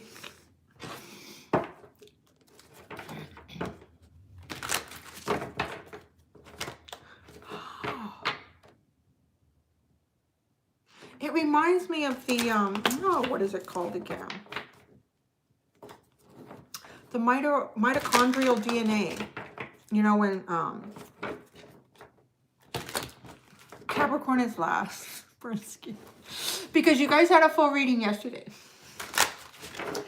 Capricorn and Sagittarius had full readings yesterday. So that's how I do these. Like, whoever I ended up doing my last full reading for on Thursday. Friday, the first one I do is whoever would have been next. What is it? What is it? Yeah, you start to see little things about yourself, right? I say that, right? Oh, I was having to prepare. The mitochondrial DNA. That's what it reminded me of that old black woman up there, ushering the souls into Earth. Like, I almost feel like Libra, like I don't know if it's every Libra on the planet, but it's whoever comes to this reading that resonates kind of for them. Feeling like this, Regina. Yeah, it was Regina. Not Regina. Well, it does talk about the mother. But like, I don't even want, I want to say that even like your connection might be more directly linked to that one female that they say we all came from, following the mitochondrial DNA. Now, I don't know if that's changed because I'm not up on my science. Are they still saying that? There's still one woman. So if it's one woman, then why can't we say that the man came from her rib? Lucy. Yeah. Lucy, right. Eve is her name. The woman, Eve. I still think about that. I have been really good. I haven't done anything really bad in a while. I don't think I have. Oh, that did not come out the way. In any way how I thought it was going to be. He's the rogue gene man. He's a Neanderthal. Will you be an old black woman one day? I gotta say it, and I know it's coming from a white girl. I love black women so much. I love their spirit. I love their soul. I love their, like, get up and fight for, like, I just love women of color. I think they are feisty. I think as a white girl, I've learned so much from those black sisters. They are tough. They really are. But they're deep too. I gotta say, what I secretly do is I watch a lot of black women tarot readers. Oh my God. All ages. I think they're the bomb. They really are. They will come right out and say, this is shit. This is bullshit. Like, I love them. I swear they all got the Queen of Swords in them. It's awesome. They're great. They are. I feel like, too, they're like our conscience. That's what that, and that's what that card was like. It's like our conscience. And I've talked about it before, like that, giving you a dressing down. They will give you a dressing down any day. Oh, Scorpio, thank you. Thank you, Russell. Thank you. So yeah, I love that energy. And it is, because maybe it's that connection to the mother, to the original. Seen it, done it, been there. Let's move on. I'm not putting up with that shit. I really love that. So, what is the time, Ashdod and Scorpio? I know they don't want to, I did, yeah. I do. I love all women, but I really am inspired by women of color. And I say women of color because I mean like Indian women, like where Ashdod is, all over the place. All right. Are we ready? Scorps? Oh, could this be deep? Let's get ready. I'm getting myself prepared. Scorpio, Scorpio. Rising from the ashes, Scorpio. Rising from the ashes in the alchemy of your soul. Rising from the ashes in the alchemy of your soul. Rising from the ashes in the alchemy of your soul. Rising from the ashes. Wow, what a beautiful image. Oh, this is perfect. Baby steps, but wait for it. You got baby steps. Action. Follow your intuition before it makes sense. Oh, I love that. That is so cool. That is so Scorpio to me. My God, they're walking through a portal with a spaceship on the other side. Nobody else is doing it, just her.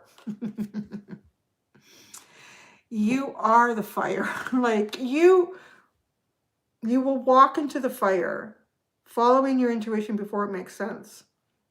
It's kind of like you will walk to the end. You may not even know, but you know you have to do it. Cappy's last.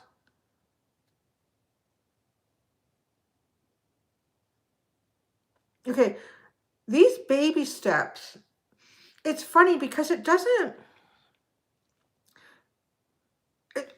it's not really the right, the phrasing to me is not the right depiction, for what I'm getting. So, I mean, she's walking up this sort of precarious staircase on this ledge that's just hanging out into the abyss. And there's a portal here that goes out. Well, it's either gonna, you're either gonna get transported or you're gonna fall to your death, which is so scorpionic. But I don't feel like these baby steps, like not really knowing what you're doing. Well, it kind of is, because okay, on that level, follow your intuition before it makes sense. You don't really know what you're doing. Instinctively going over the edge. Instinctively going over the edge. And you might not even know why, but damn, we're doing it. I'm doing it. I'm not doing this anymore. Or this is where I found myself. I have faith in my journey and I'm going there. This really has to expand. I really feel like this has to expand. Oh, wow. Called. And look at, she's walking through a portal. Wow, she's going through like, it looks like the inside of an Egyptian pyramid. Soul gifts and training. It's time to step up. Wow. Oh my gosh. Check it out. Like, this is the underline. It's kind of like, now we see where you're going. And here we go. Living on the edge. And so here's the thing. Because living on the edge, and even to what I said for Libra, like, you go through these changes and transformations and it feels painful for you. But what you're not realizing, because it's your experience, is that you manage it so much better than energies that aren't you.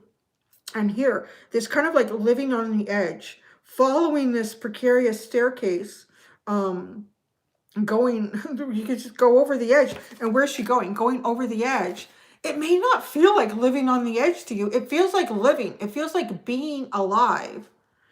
And it's almost like being alive through the possibility of death, through the possibility of this not working out, through the possibility of the pain that sits in the bottom of this abyss. And look, like, it can be two different things. It can be something old and ancient, or it can be something new from the cosmos. And it's a little like the Fool, but not quite. I don't know. It's really... Okay, it's taking, because we have, like, she's about to walk off through a portal that looks like it just drops off on one card, and it's like an ancient tomb, a pyramid, or it's just a tomb, because those can be two different things. So it could be something old in your life, and it's not working anymore. So you're taking a direction, and you don't even have just cause for what that will be, or just cause of what you're going into. Yeah, jump, and we'll fly. Or will we? Will we come crashing? Will it all come crashing down? I'm getting Scorpio. I don't know. But it has to be done. I have to go here. Whether this is something ancient that's been in my life a long time, it needs to be alchemized. And then through that, you're alchemizing yourself. But you are not like it's funny that I did Aquarius first, because it still comes through as them, where they are being pulled apart, and the universe is forcing this change because they are the change, where you're just in harmony with it. You're just like in harmony with this death and rebirth, which is typical. And then, like, this is new. I mean, there's a spaceship on the end of this portal. And again, if it's new, I jump into it. Is it to my detriment? But whatever detriment I may experience will be to my growth. You are often called to take baby steps, and you might not even know why. I don't think you even know why sometimes. Your deeper self does. Or you might even know, but it's not something that you could explain in words to other people. You definitely have a calling. And this also feels a bit like, this is through living by example. And it would make sense. It would make sense when we're talking about a rebirth, Scorpio. This is living by example. You don't even have any reason here, but I'm going. I know that this has to be changed and adjusted. Or I know I need to make this massive change in my life. I may fall to my death. I may fly. And it sort of, it gives you, it's pretty brave. It's actually really brave energy. And you might not even describe it as brave for yourself, again, but other people will view it as brave.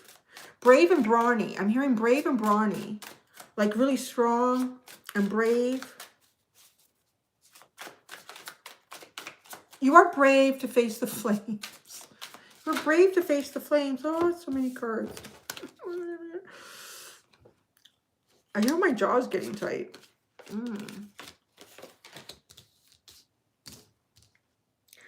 Okay, you have the Princess of Pentacles. So somebody just made a donation. Thank you. The Princess of Pentacles. The Prince of Pentacles. Wow, look at that balance. The Prince and the Princess of Pentacles. And then the Ten of Pentacles. The Two of Wands. The Ten of Wands. The Seven of Pentacles. Oh my gosh.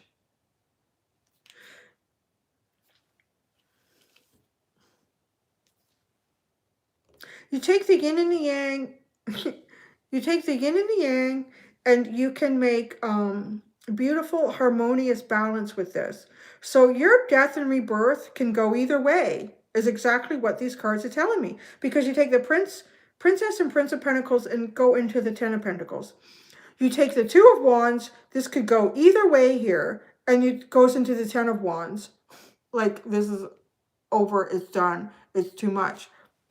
And then the Seven of Pentacles didn't work in the past, need to make a new plan. Let's rebuild again and try it.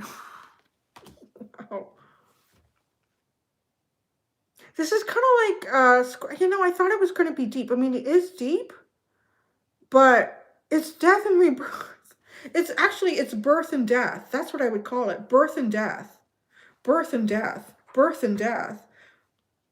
Yin and yang to create the epitome of the pentacle, the epitome of what you could have here on Earth with the Ten of Pentacles. And then which way? Do we go left? Do we go right? Your passion, your desire, your Mars energy. And this is the death. This is the end. I mean, this person is starting to die and decompose. And starting to build it up again. Like starting to make a new plan. It is birth and death. That's what you do. You're Scorpio. See, because this is really your reading out of everyone. So it doesn't have to be a profound, deep message, although it is. But it's really straightforward what you're doing. The Eight of Pentacles, the Seven of Swords, and the World. Like, look at that. You're going to put all sorts of work into stuff, and sometimes that's over. We're walking off the edge, and we're ending the cycle.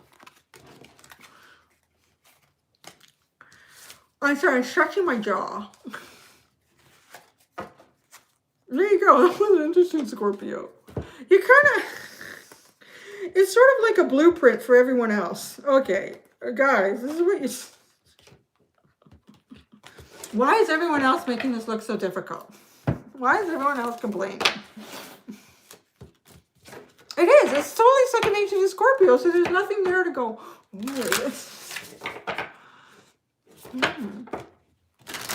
Lather, rinse, repeat. I am stretching my jaw because it is forced into a new position with the bite pads that I'm destroying.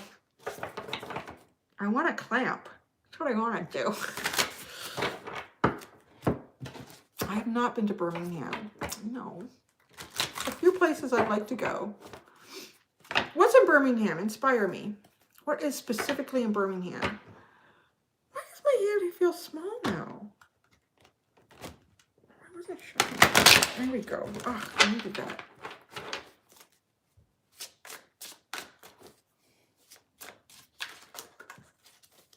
You guys are going by so fast. I gotta make sure this chat shows up once it's uploaded. See, I have a tendency to want to clamp now. Maybe I need a teething ring. It's getting late. How long have I been doing this? What is 204 minutes, Ashton? 620. Wow. Is that like three and some hours? I missed the part about I did pee. Okay. I think we're pre-shuffled. Oh, 3:25. Thank you. Oh, is that where we are now? Or is that the timestamp? Or is that what? 205.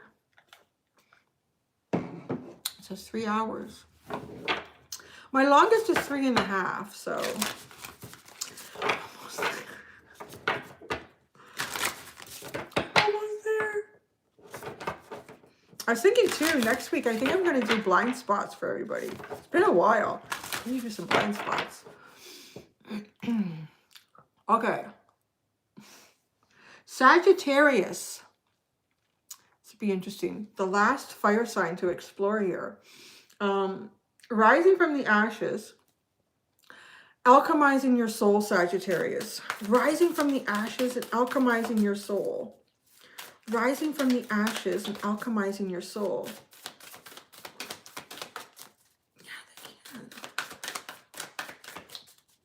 Rising from the ashes. I love the way that jumped out. Oh my God! You got Scorpio's card. Baby steps, action, follow your intuition before it makes sense. Oh, but this is different. I'm really feeling like the traveler in Scorpio here, like the adventurer. Oh. Wow, this is really different.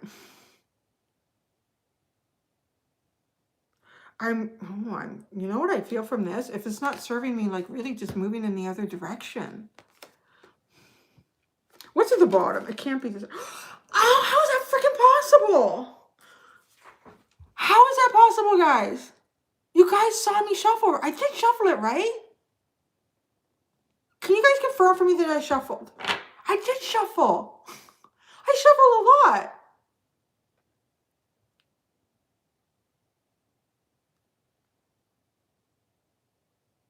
Right? It's like a question to myself.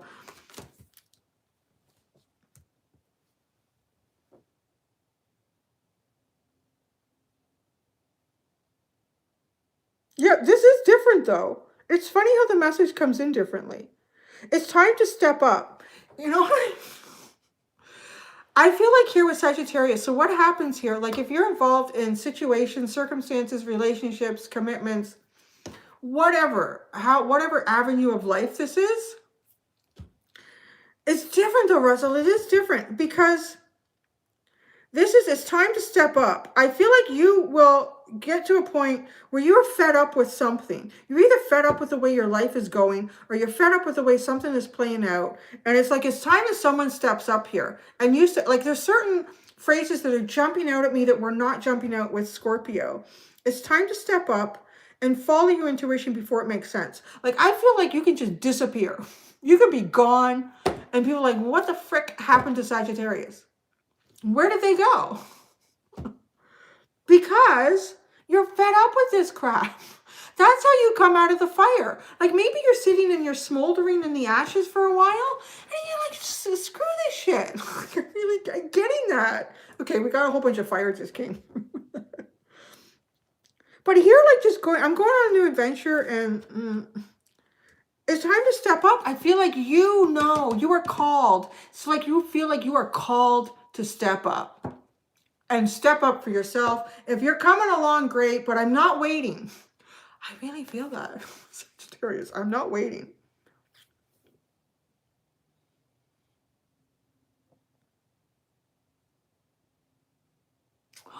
You kind of walk, okay, so you kind of walk into the fire. Where Scorpio, this is different. Scorpio was the fire. It was like in and out, flame, dead, alive, alive, dead, alive. Where this is sort of like, oh, going into the fire. You know what I'm getting? Because of the salamander. The salamander is linked to your energy as well in the tarot. And the salamander is a symbol of, yeah, they often hide in logs and whatnot. And so when people start fires, oh, the salamander come into the fire. That's it. I'm out of here. Screw this shit. Feeling. You really take it on a whole new level. That's working, it's not working. I don't know. It's time somebody did something. That's what I feel like. It's time somebody did something.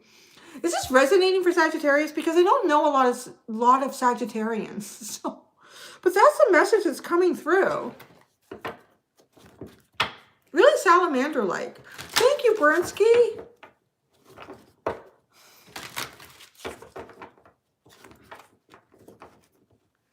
Yeah, okay, thanks, Sagittarius. Like, just, that's enough of that. Or even, oh, okay, this is interesting. Okay, so this is an interesting, it's coming. I needed to pull away from the card for a second. So, okay, this is something else, though, to be careful with in the fire. Because I'm also getting the message, Sagittarius, that sometimes you just don't want to put up with, like, whatever this burn is, and you will exit from it. But you may be leaving behind some sort of karmic energy that hasn't been dissipated or like fully resolved. Because you are quick to just say, ah, it feels like it. Ah. At least that's what this is telling me.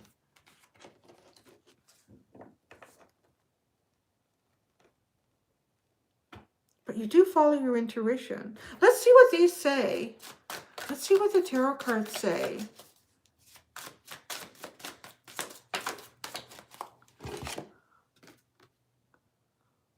Oh, the Queen of Cups. I'm laughing because this card is something else.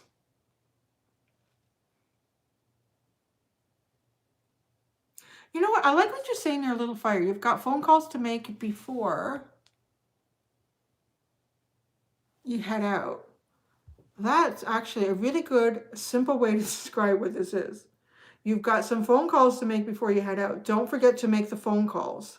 And you know what I mean, like to close something off, to leave a note, to leave a message. I don't know if you disappear in the night. You do. So, you know the Queen of Cups here. I only laugh at this card because she's a very different Queen of Cups. She's kind of the depiction of what I might see for the Queen of Wands. See this Queen of Cups, so you have a lot of power. You have a lot of interesting power. And she's sitting there with her legs wide open and she's got a lightning bolt in her crotch, so.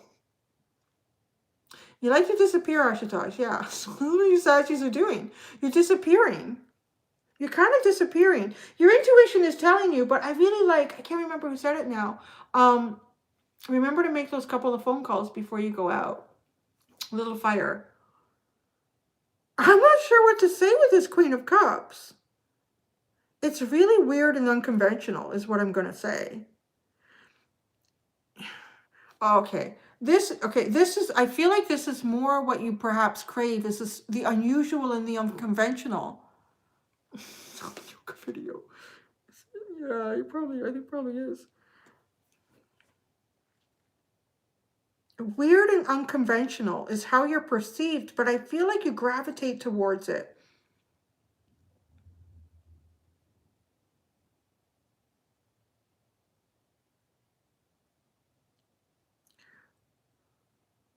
It's very adventuresome. Like, I just see there's so much going on here. There's, oh, what do you call those little stone things? I thought at first it was like something from Stonehenge, but no, it's like, you have television, right? And then you have like things from the past, things that are organically, physically, simply made by man's hands. And then you have the river and you have,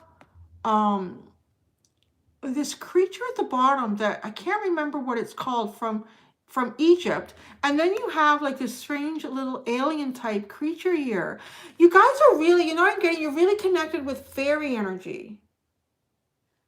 You're really connected with fairy energy. Like the weirdness of life is a rebirth that, if it feels right, it's kind of like something, a journey that you may be comfortable in. The weirdness of life here. But there is a little tiny, and I don't know that I got this for anyone else, is just make those phone calls before you go. because it's just a simple thing to do, but it closes off the karmic energy, the karmic link, in going to find your own here. Because I feel like a lot of times you're rising from the ashes is getting pushed to a point where you're just fed up with something. And when you're fed up with something, you sort of want to just kind of close it off and go the other way and not even look back on it. Close it off in a really simple way. Otherwise, I feel like on some level, you might go through this a little bit over and over again in life. Because you're really connected to like fairy energy. Kind of mischievous, magical. It comes in all sorts of different shapes and sizes and forms and interpretations. You could be just as comfortable, like going through a portal into a spaceship or walking through a tunnel in an Egyptian tomb. Allow yourself to have this exploration. But there isn't, it's really kind of like a little lesson for you here, is to make sure you make those little phone calls. I really like that little fire. That was a good way to describe that. To close something off, you don't need to let them know where you're going, but let them know you're going. No, they don't need to know where you're going, but just let them know you're going. Because you're following your intuition. So whatever you're going isn't wrong. But it's just, there's something, yeah. Close that off. Close it off. Just remember to close it off. And soul gifts and training. You like a ton of little gifts that you have within you and abilities. And that's why the unusual is really good for you, because it'll open up things you didn't really know you even had. This exploration is really important for you. And I feel like it gets triggered on a lot of ways by just being fed up with the mundane or whatever you're dealing with, or frustration, or lack of movement, or growth. You know, even just tell them straight up, I can't do this anymore. I'm going. Bye. Whether that's a job. Oh, look at this. You get the bottom. You have the Nine of Wands and the Lovers. Okay. I feel like you might get tired of soulmate connections. I don't know how to say it. I really do. I feel like there's some soulmate connections that might tire you out. So there is a need for you to be able to recognize the flame, walk through it. I'm out of here. I'm good. I'm done. There are definitely some soulmate connections that will tire you. So your journey on a level here is to find the ones that don't. This is such an interesting, so find your journey. What you really want is to find the ones that don't tire you out, that don't exhaust you. But to successfully do that, you have to close off the ones that do tire you out. You got to leave a note. Why do I picture like I'm getting this message to Sagittarius and they're like the ones that pack their bags in the night? Just go.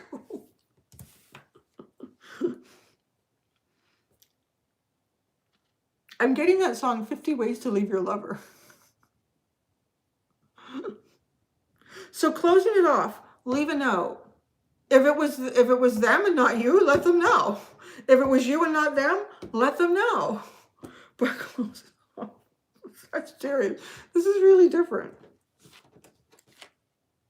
But it's important too, because this isn't going to be fun if you can creating these connections and then they keep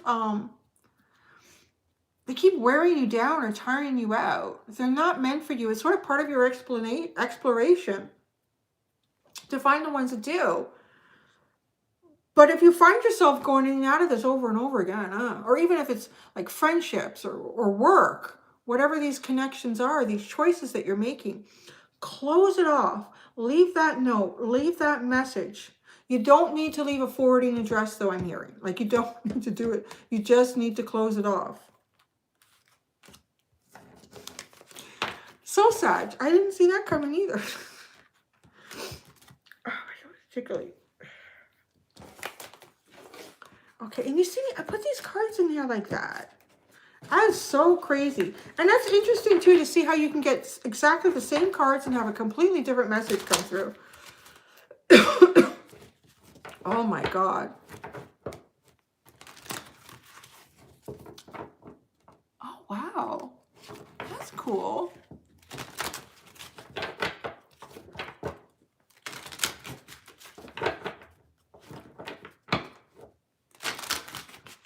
Yeah, the fairies will lead you to freedom. Some of them might trick you though and say, you know, you don't have to tell anybody. They don't care about your karma.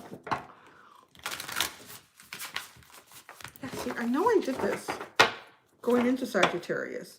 I really shuffled these. Hop off the bus, girls. Make a new plan, Stan. Don't need to be coy, just yourself free. Please cost much. Just drop off the key. All right, last little bit of applesauce. Do I have some? I have some. We're going to do last and certainly not least. Capricorn. I think there's a lesson in all of them. Somebody's just saying, like, listen to all the signs. There's always a lesson in the Capricorns, yeah.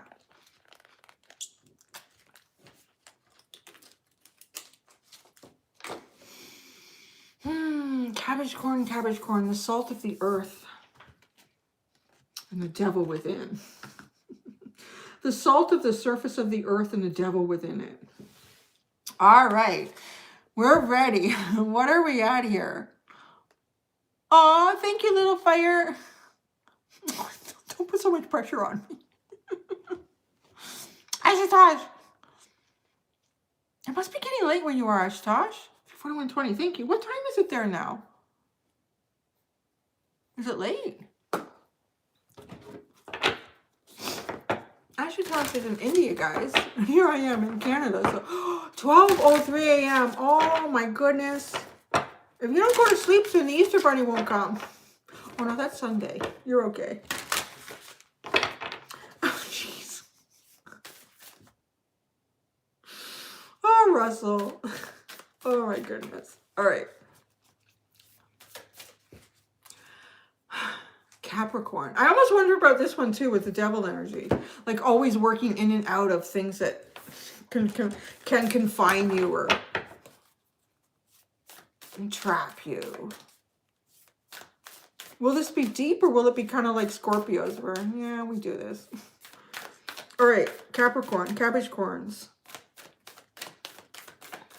Rising from the ashes, alchemizing your soul. What is your story in this? Rising from the ashes, alchemizing your soul.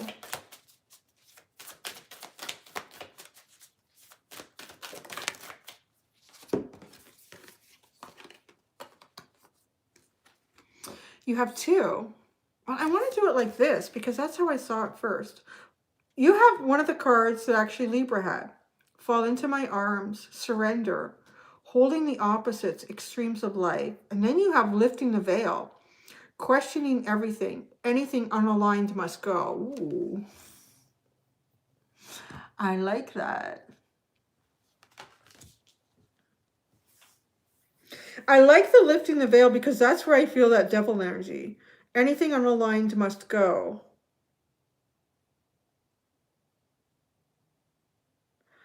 Wow. Yeah. Now, what really stands out to me in the falling into my arms with you, for you, is extremes of life. Like feeling, I feel like you go through extremes. This is what your rebirths are. Like you may go through a period of feeling impoverished, like poor. Or you have, like you may start, okay. If you start off your life, Capricorn, in some way impoverished, I feel as if there's a transformation at some point where then the other part of your life, you live it in abundance, in physical abundance. And then as well, like that also comes through for me in terms of love and relationships. If you had strong relationships early on in life with a lot of love, or you had big family, I feel like then you can move into feeling impoverished by that. It's really have not,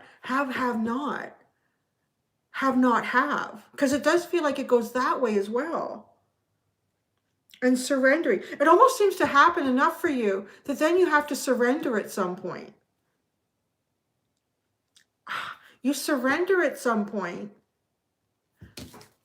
And then this is where it almost triggers you to figure out in your life what is not aligning here.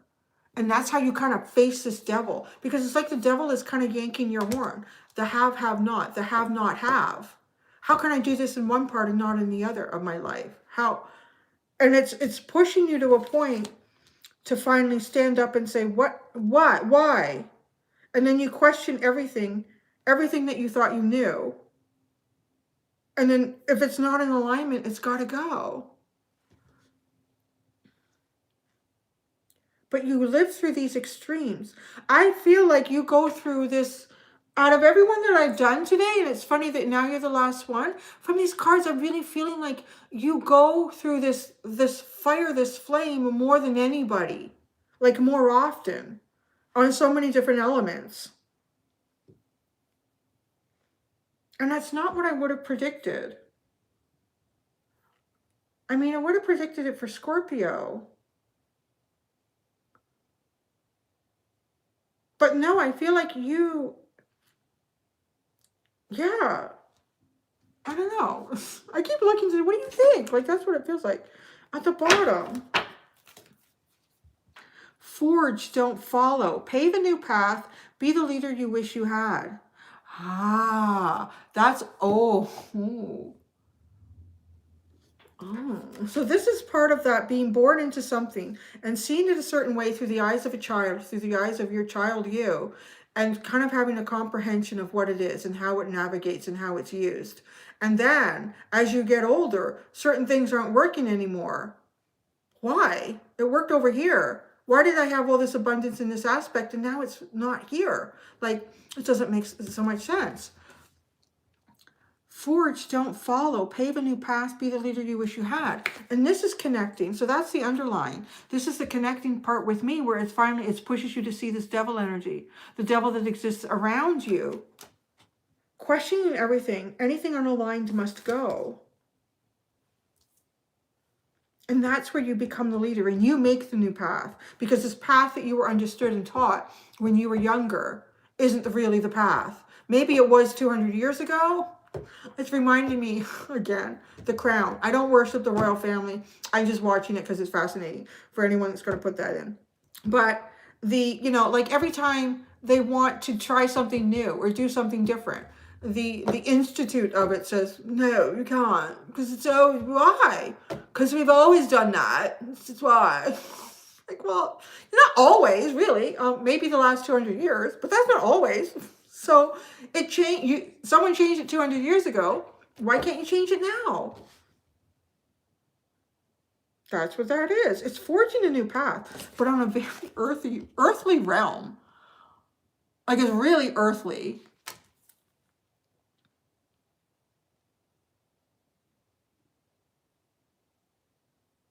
Well, this is like the fairy kingdom. I'm hearing this is like the fairy kingdom, because that's the path you're supposed to be forging. So weird. I don't know what that means, but it's the fairy kingdom. Yeah, it's the fairy kingdom. And this is the path you're supposed to be forging. So everything that you know about stability and abundance in your life from the past can exist, but not on the path that it's been created before. Thank you, Storm Art. But not on that path that's been created before. Oh, we got to get into the tarot. You know, this is the funniest thing. Sometimes when I do Capricorn, it's totally possible. I feel like they're arguing back with me.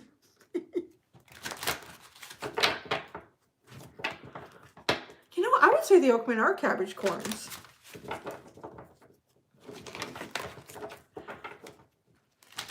I feel like there's somebody. I don't know. I feel like Capricorn is arguing with me. But Capricorn can be pretty, yeah, because you guys are cardinal sign too. Like, yeah, you know what? We'll pave the way. You will pave the way. But you go through these extremes. You can go through these extremes. And it happens to push you through a recognition of what does not align here. Hard at it. Well, you think about both Aries and Capricorn have like goat ram's heads. Bam. Oh, this is pretty cool because we started with Aquarius And this is the card that they got. And we're ending with you. And this is the card you get. Wow, you're sort of cracking open. You're cracking open the earthly crust in this experience, like the devil, the energy, the heavy lower vibrational energy in the earth, on earth, you're cracking that open. And when you do that, you sort of allow your cosmic Aquarian brothers and sisters to be split open. You're a little bit sacrificing the energy next of you, I hear. You're sacrificing the energy ahead of you, but it has to be done. It's their role to play. You're kind of like, yeah. Oh. You are also creating some of these things that Aquarius wants to destroy. This is fascinating. You are creating some of the things that Aquarius energy wants to destroy. Like it's solid. And it might be a new path, but it has a basis on what you've known from before, the success you've known from before. But it's meant to happen this way. You are the cosmic energy. I'm hearing you are, okay, there's two energies that crack open Aquarius. Aquas versus Cappies, yeah.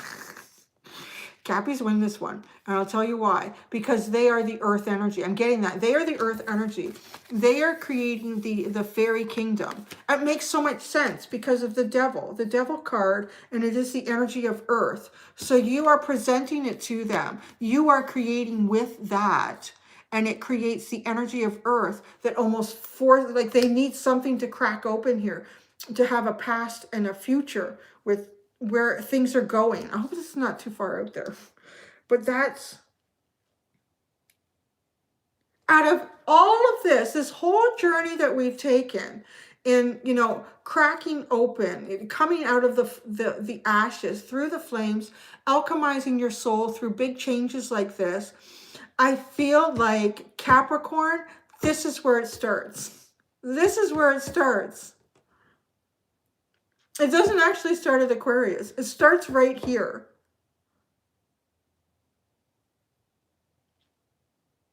And it's funny because Libra came out as feeling like the oldest souls that were working.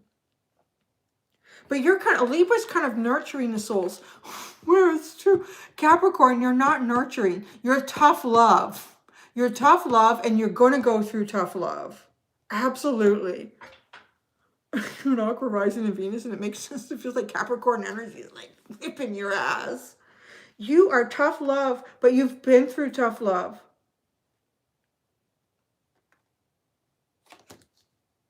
What's at the bottom?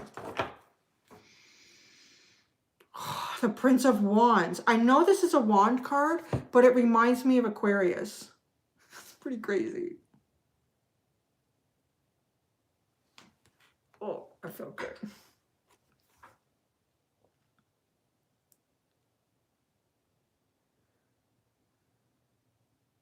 Oh, there's a fox down there. What is going on? You are... I think I'm getting like a little bit of insight here to Capricorn that I've never had before. You guys can be pretty passionate, like really passionate. And it sits behind, it's hidden. You're hiding a lot of passion here. Oh, again, with the devil. You're hiding a lot of passion. Okay, so cracking open the earth, I'm also thinking of like lava and magna, volcanic energy, the Prince of Wands, fire. This is where it all starts. Because, and I don't mean like cosmically everything, but here, right here, Capricorn. This is the sign where it all started. I started at the end when I started today, and I'm finishing at the beginning.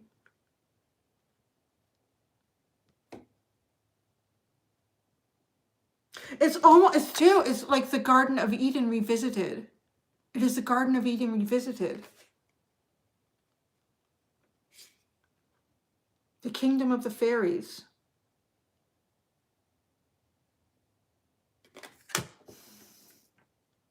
There you go, guys. That's it. That's what I got, man. I'm pooped. Oh. It'll be dinner time soon. Well, I guess my diet's working. All my liquid and my purees. Not really a diet I wanted to do. I don't know that I'm going to do any readings tomorrow. My jaw is really tired. All right, there we go. Okay, I'm done. Bye. Pajama myself. Oh, I like to crack them on the head. Oh, little fire, thank you. That's really kind of you. Oh, the long one.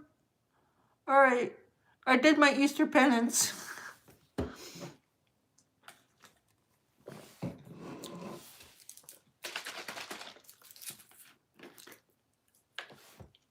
Russell, you're a Libra, right? Or you're like something else in a Libra rising? I think you're a Libra. I think that's why Russell and I get along so well. Because we're at the opposite ends of the zodiac. I always have great conversation with Libra.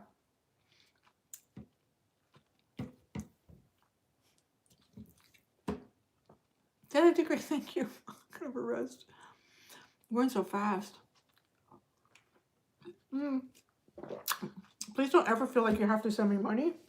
I really appreciate it. I learn a lot from these readings too, and I find it quite entertaining. I'm very appreciative to everyone that donated. I'm very appreciative to everyone that donated their energy coming into the reading. Because I use this as Cindy trying to get out, and inside me there's a Russell trying. Oh, my legs, my butt, everything. So what are y'all going to do now? Oh, I have to order some food. If you read for someone's feelings and the card for their sign comes up, how do you read that? Well, it depends what the question is. Are you asking what their feelings are? Or do they want you to tell them? Or you're trying to read someone who doesn't know you're reading them? My sun is Aries, my moon is Taurus, and my rising is Gemini.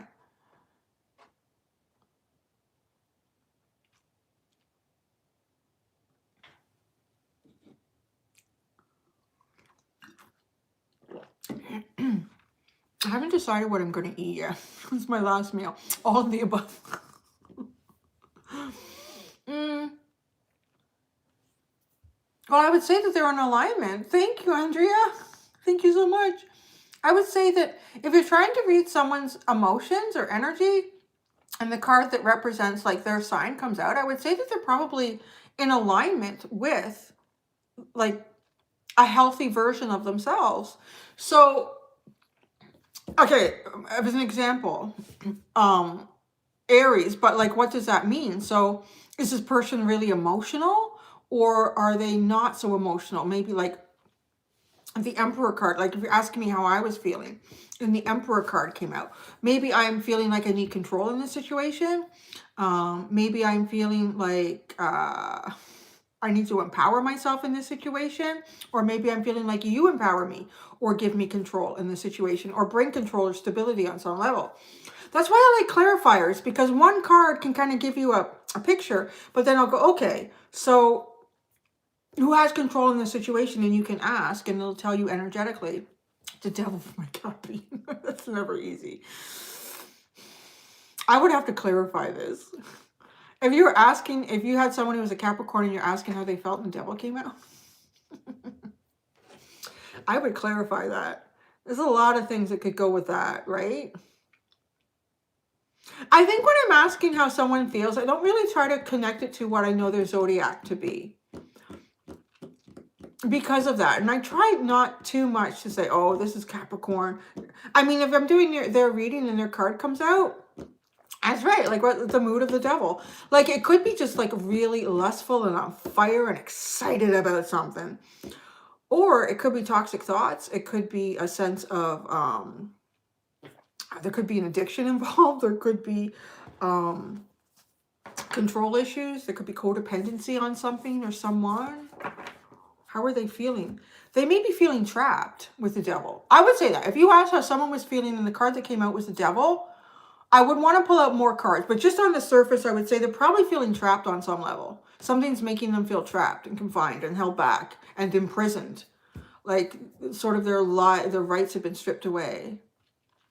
So you got to clarify it. You get a whole bunch of wands, you're going to know it's the horny devil. If you get like the 8 of Swords or the 4 of Pentacles, you're going to know it's the trap, the feeling of entrapment, or, right? You got to clarify that, baby. You don't know, especially with the devil. Yeah, you get a whole bunch of wands. Yeah, that's the only, it's the wands. You could even get, well, cups. Yeah, you can get cups with the devil. So, I'm going to have to go soon, guys. Yeah. Wands galore, but it's inscrutable. I like to say, too, unless pentacles start coming out, I don't even, like, unless you start getting pentacles coming out of readings, everything else is sort of like pentacles with that little gift. Will you go pee, Russell, for this day? That little gift from the tarot angels. There's something kind of real in this. Everything else is feelings and emotions, energy. The pentacles are the one thing that can kind of represent the possibility of a physical, tangible manifestation of something. The rest of the tarot is just like air, energy, feelings, possibilities, emotions. And it could be too, like you could pull a card on someone. How is this person feeling? You get the devil. It could just be that day. Or something could change for them in the next couple of hours. I would say the best way to tell how someone feels is to go and talk to them.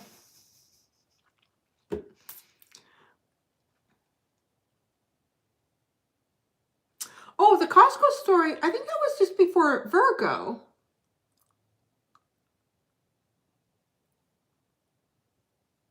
Go before Virgo. There was something in the story that came out. Or was it just after Virgo? It was somewhere around there. Yeah, it was either, yeah, before Virgo, just before Virgo. And that was at 2/11/30.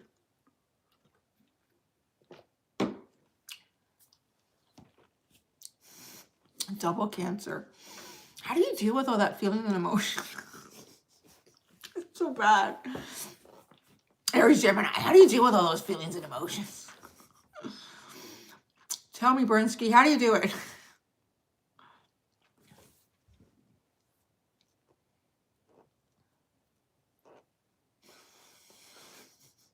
Tell me, water signs, how do you do it? I don't know. Where's your moon, Brinsky? Triple Sag and triple Virgo. Ashutosh has no feelings. He's going to analyze the situation to determine he's tired of it and leave. Cancer moon. You know, I just realized my son has a Scorpio moon. I think my mom does too. They're so much alike. It's a true Ashutosh. You know, analyze this. I don't know. Aries, moon, Taurus. Oh, see, well, you got some stuff there. Aries, moon, Taurus, Venus. Oh, Taurus, Venus. I was reading about that. I can't remember now. Well, you got some grounded energy there. Hi, Tina. Were you here the whole time? Okay, you go make those phone calls. That's funny.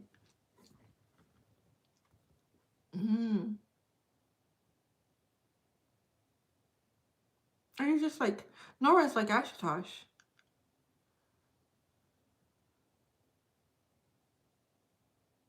No, you just get here. I got like a 4-hour video. I don't know how long it's been. Oh my God. Oh. I'm gonna go now. Is it gonna be timestamp? Actually, yeah, I gotta go do that. There's gonna be timestamps. Give me a minute. Give me a minute.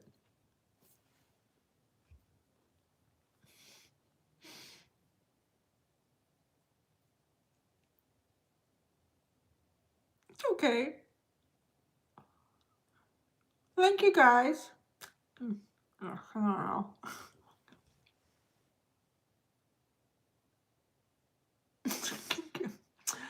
Cappy doesn't want to destroy Aquarius. Capricorn wants to build something for them to tear down. Right? Capricorn wants to build something for Aquarius to tear down. A new deeper self. They want to challenge them to do that. Yeah, my last supper. That's right. I gotta go figure out what this is going to be before I go to a full-on pureed liquid diet. Well, you got good 4 hours you can sit and watch, Tina. I'm going to try to figure out why the live chat doesn't always come up. It's a setting. YouTube is always changing like settings. And you got to go back and change it again. Thank you, Ashutosh, for moderating, whatever. You monitor them too. And for the timestamps, my friend. Thank you, Russell, for being here all that time. Thank you, everybody. Thank you, Ori. Who else was in here? What they really discussed when you left. What did you guys discuss when I left the room? I'm going to go back and look. I was like, yeah, keep messing with my shit. I hate that.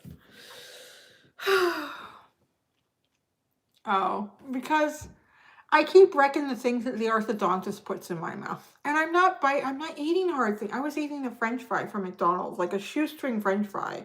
It's so soft, and I already cracked. You put in Thursday, and Friday evening, I cracked it.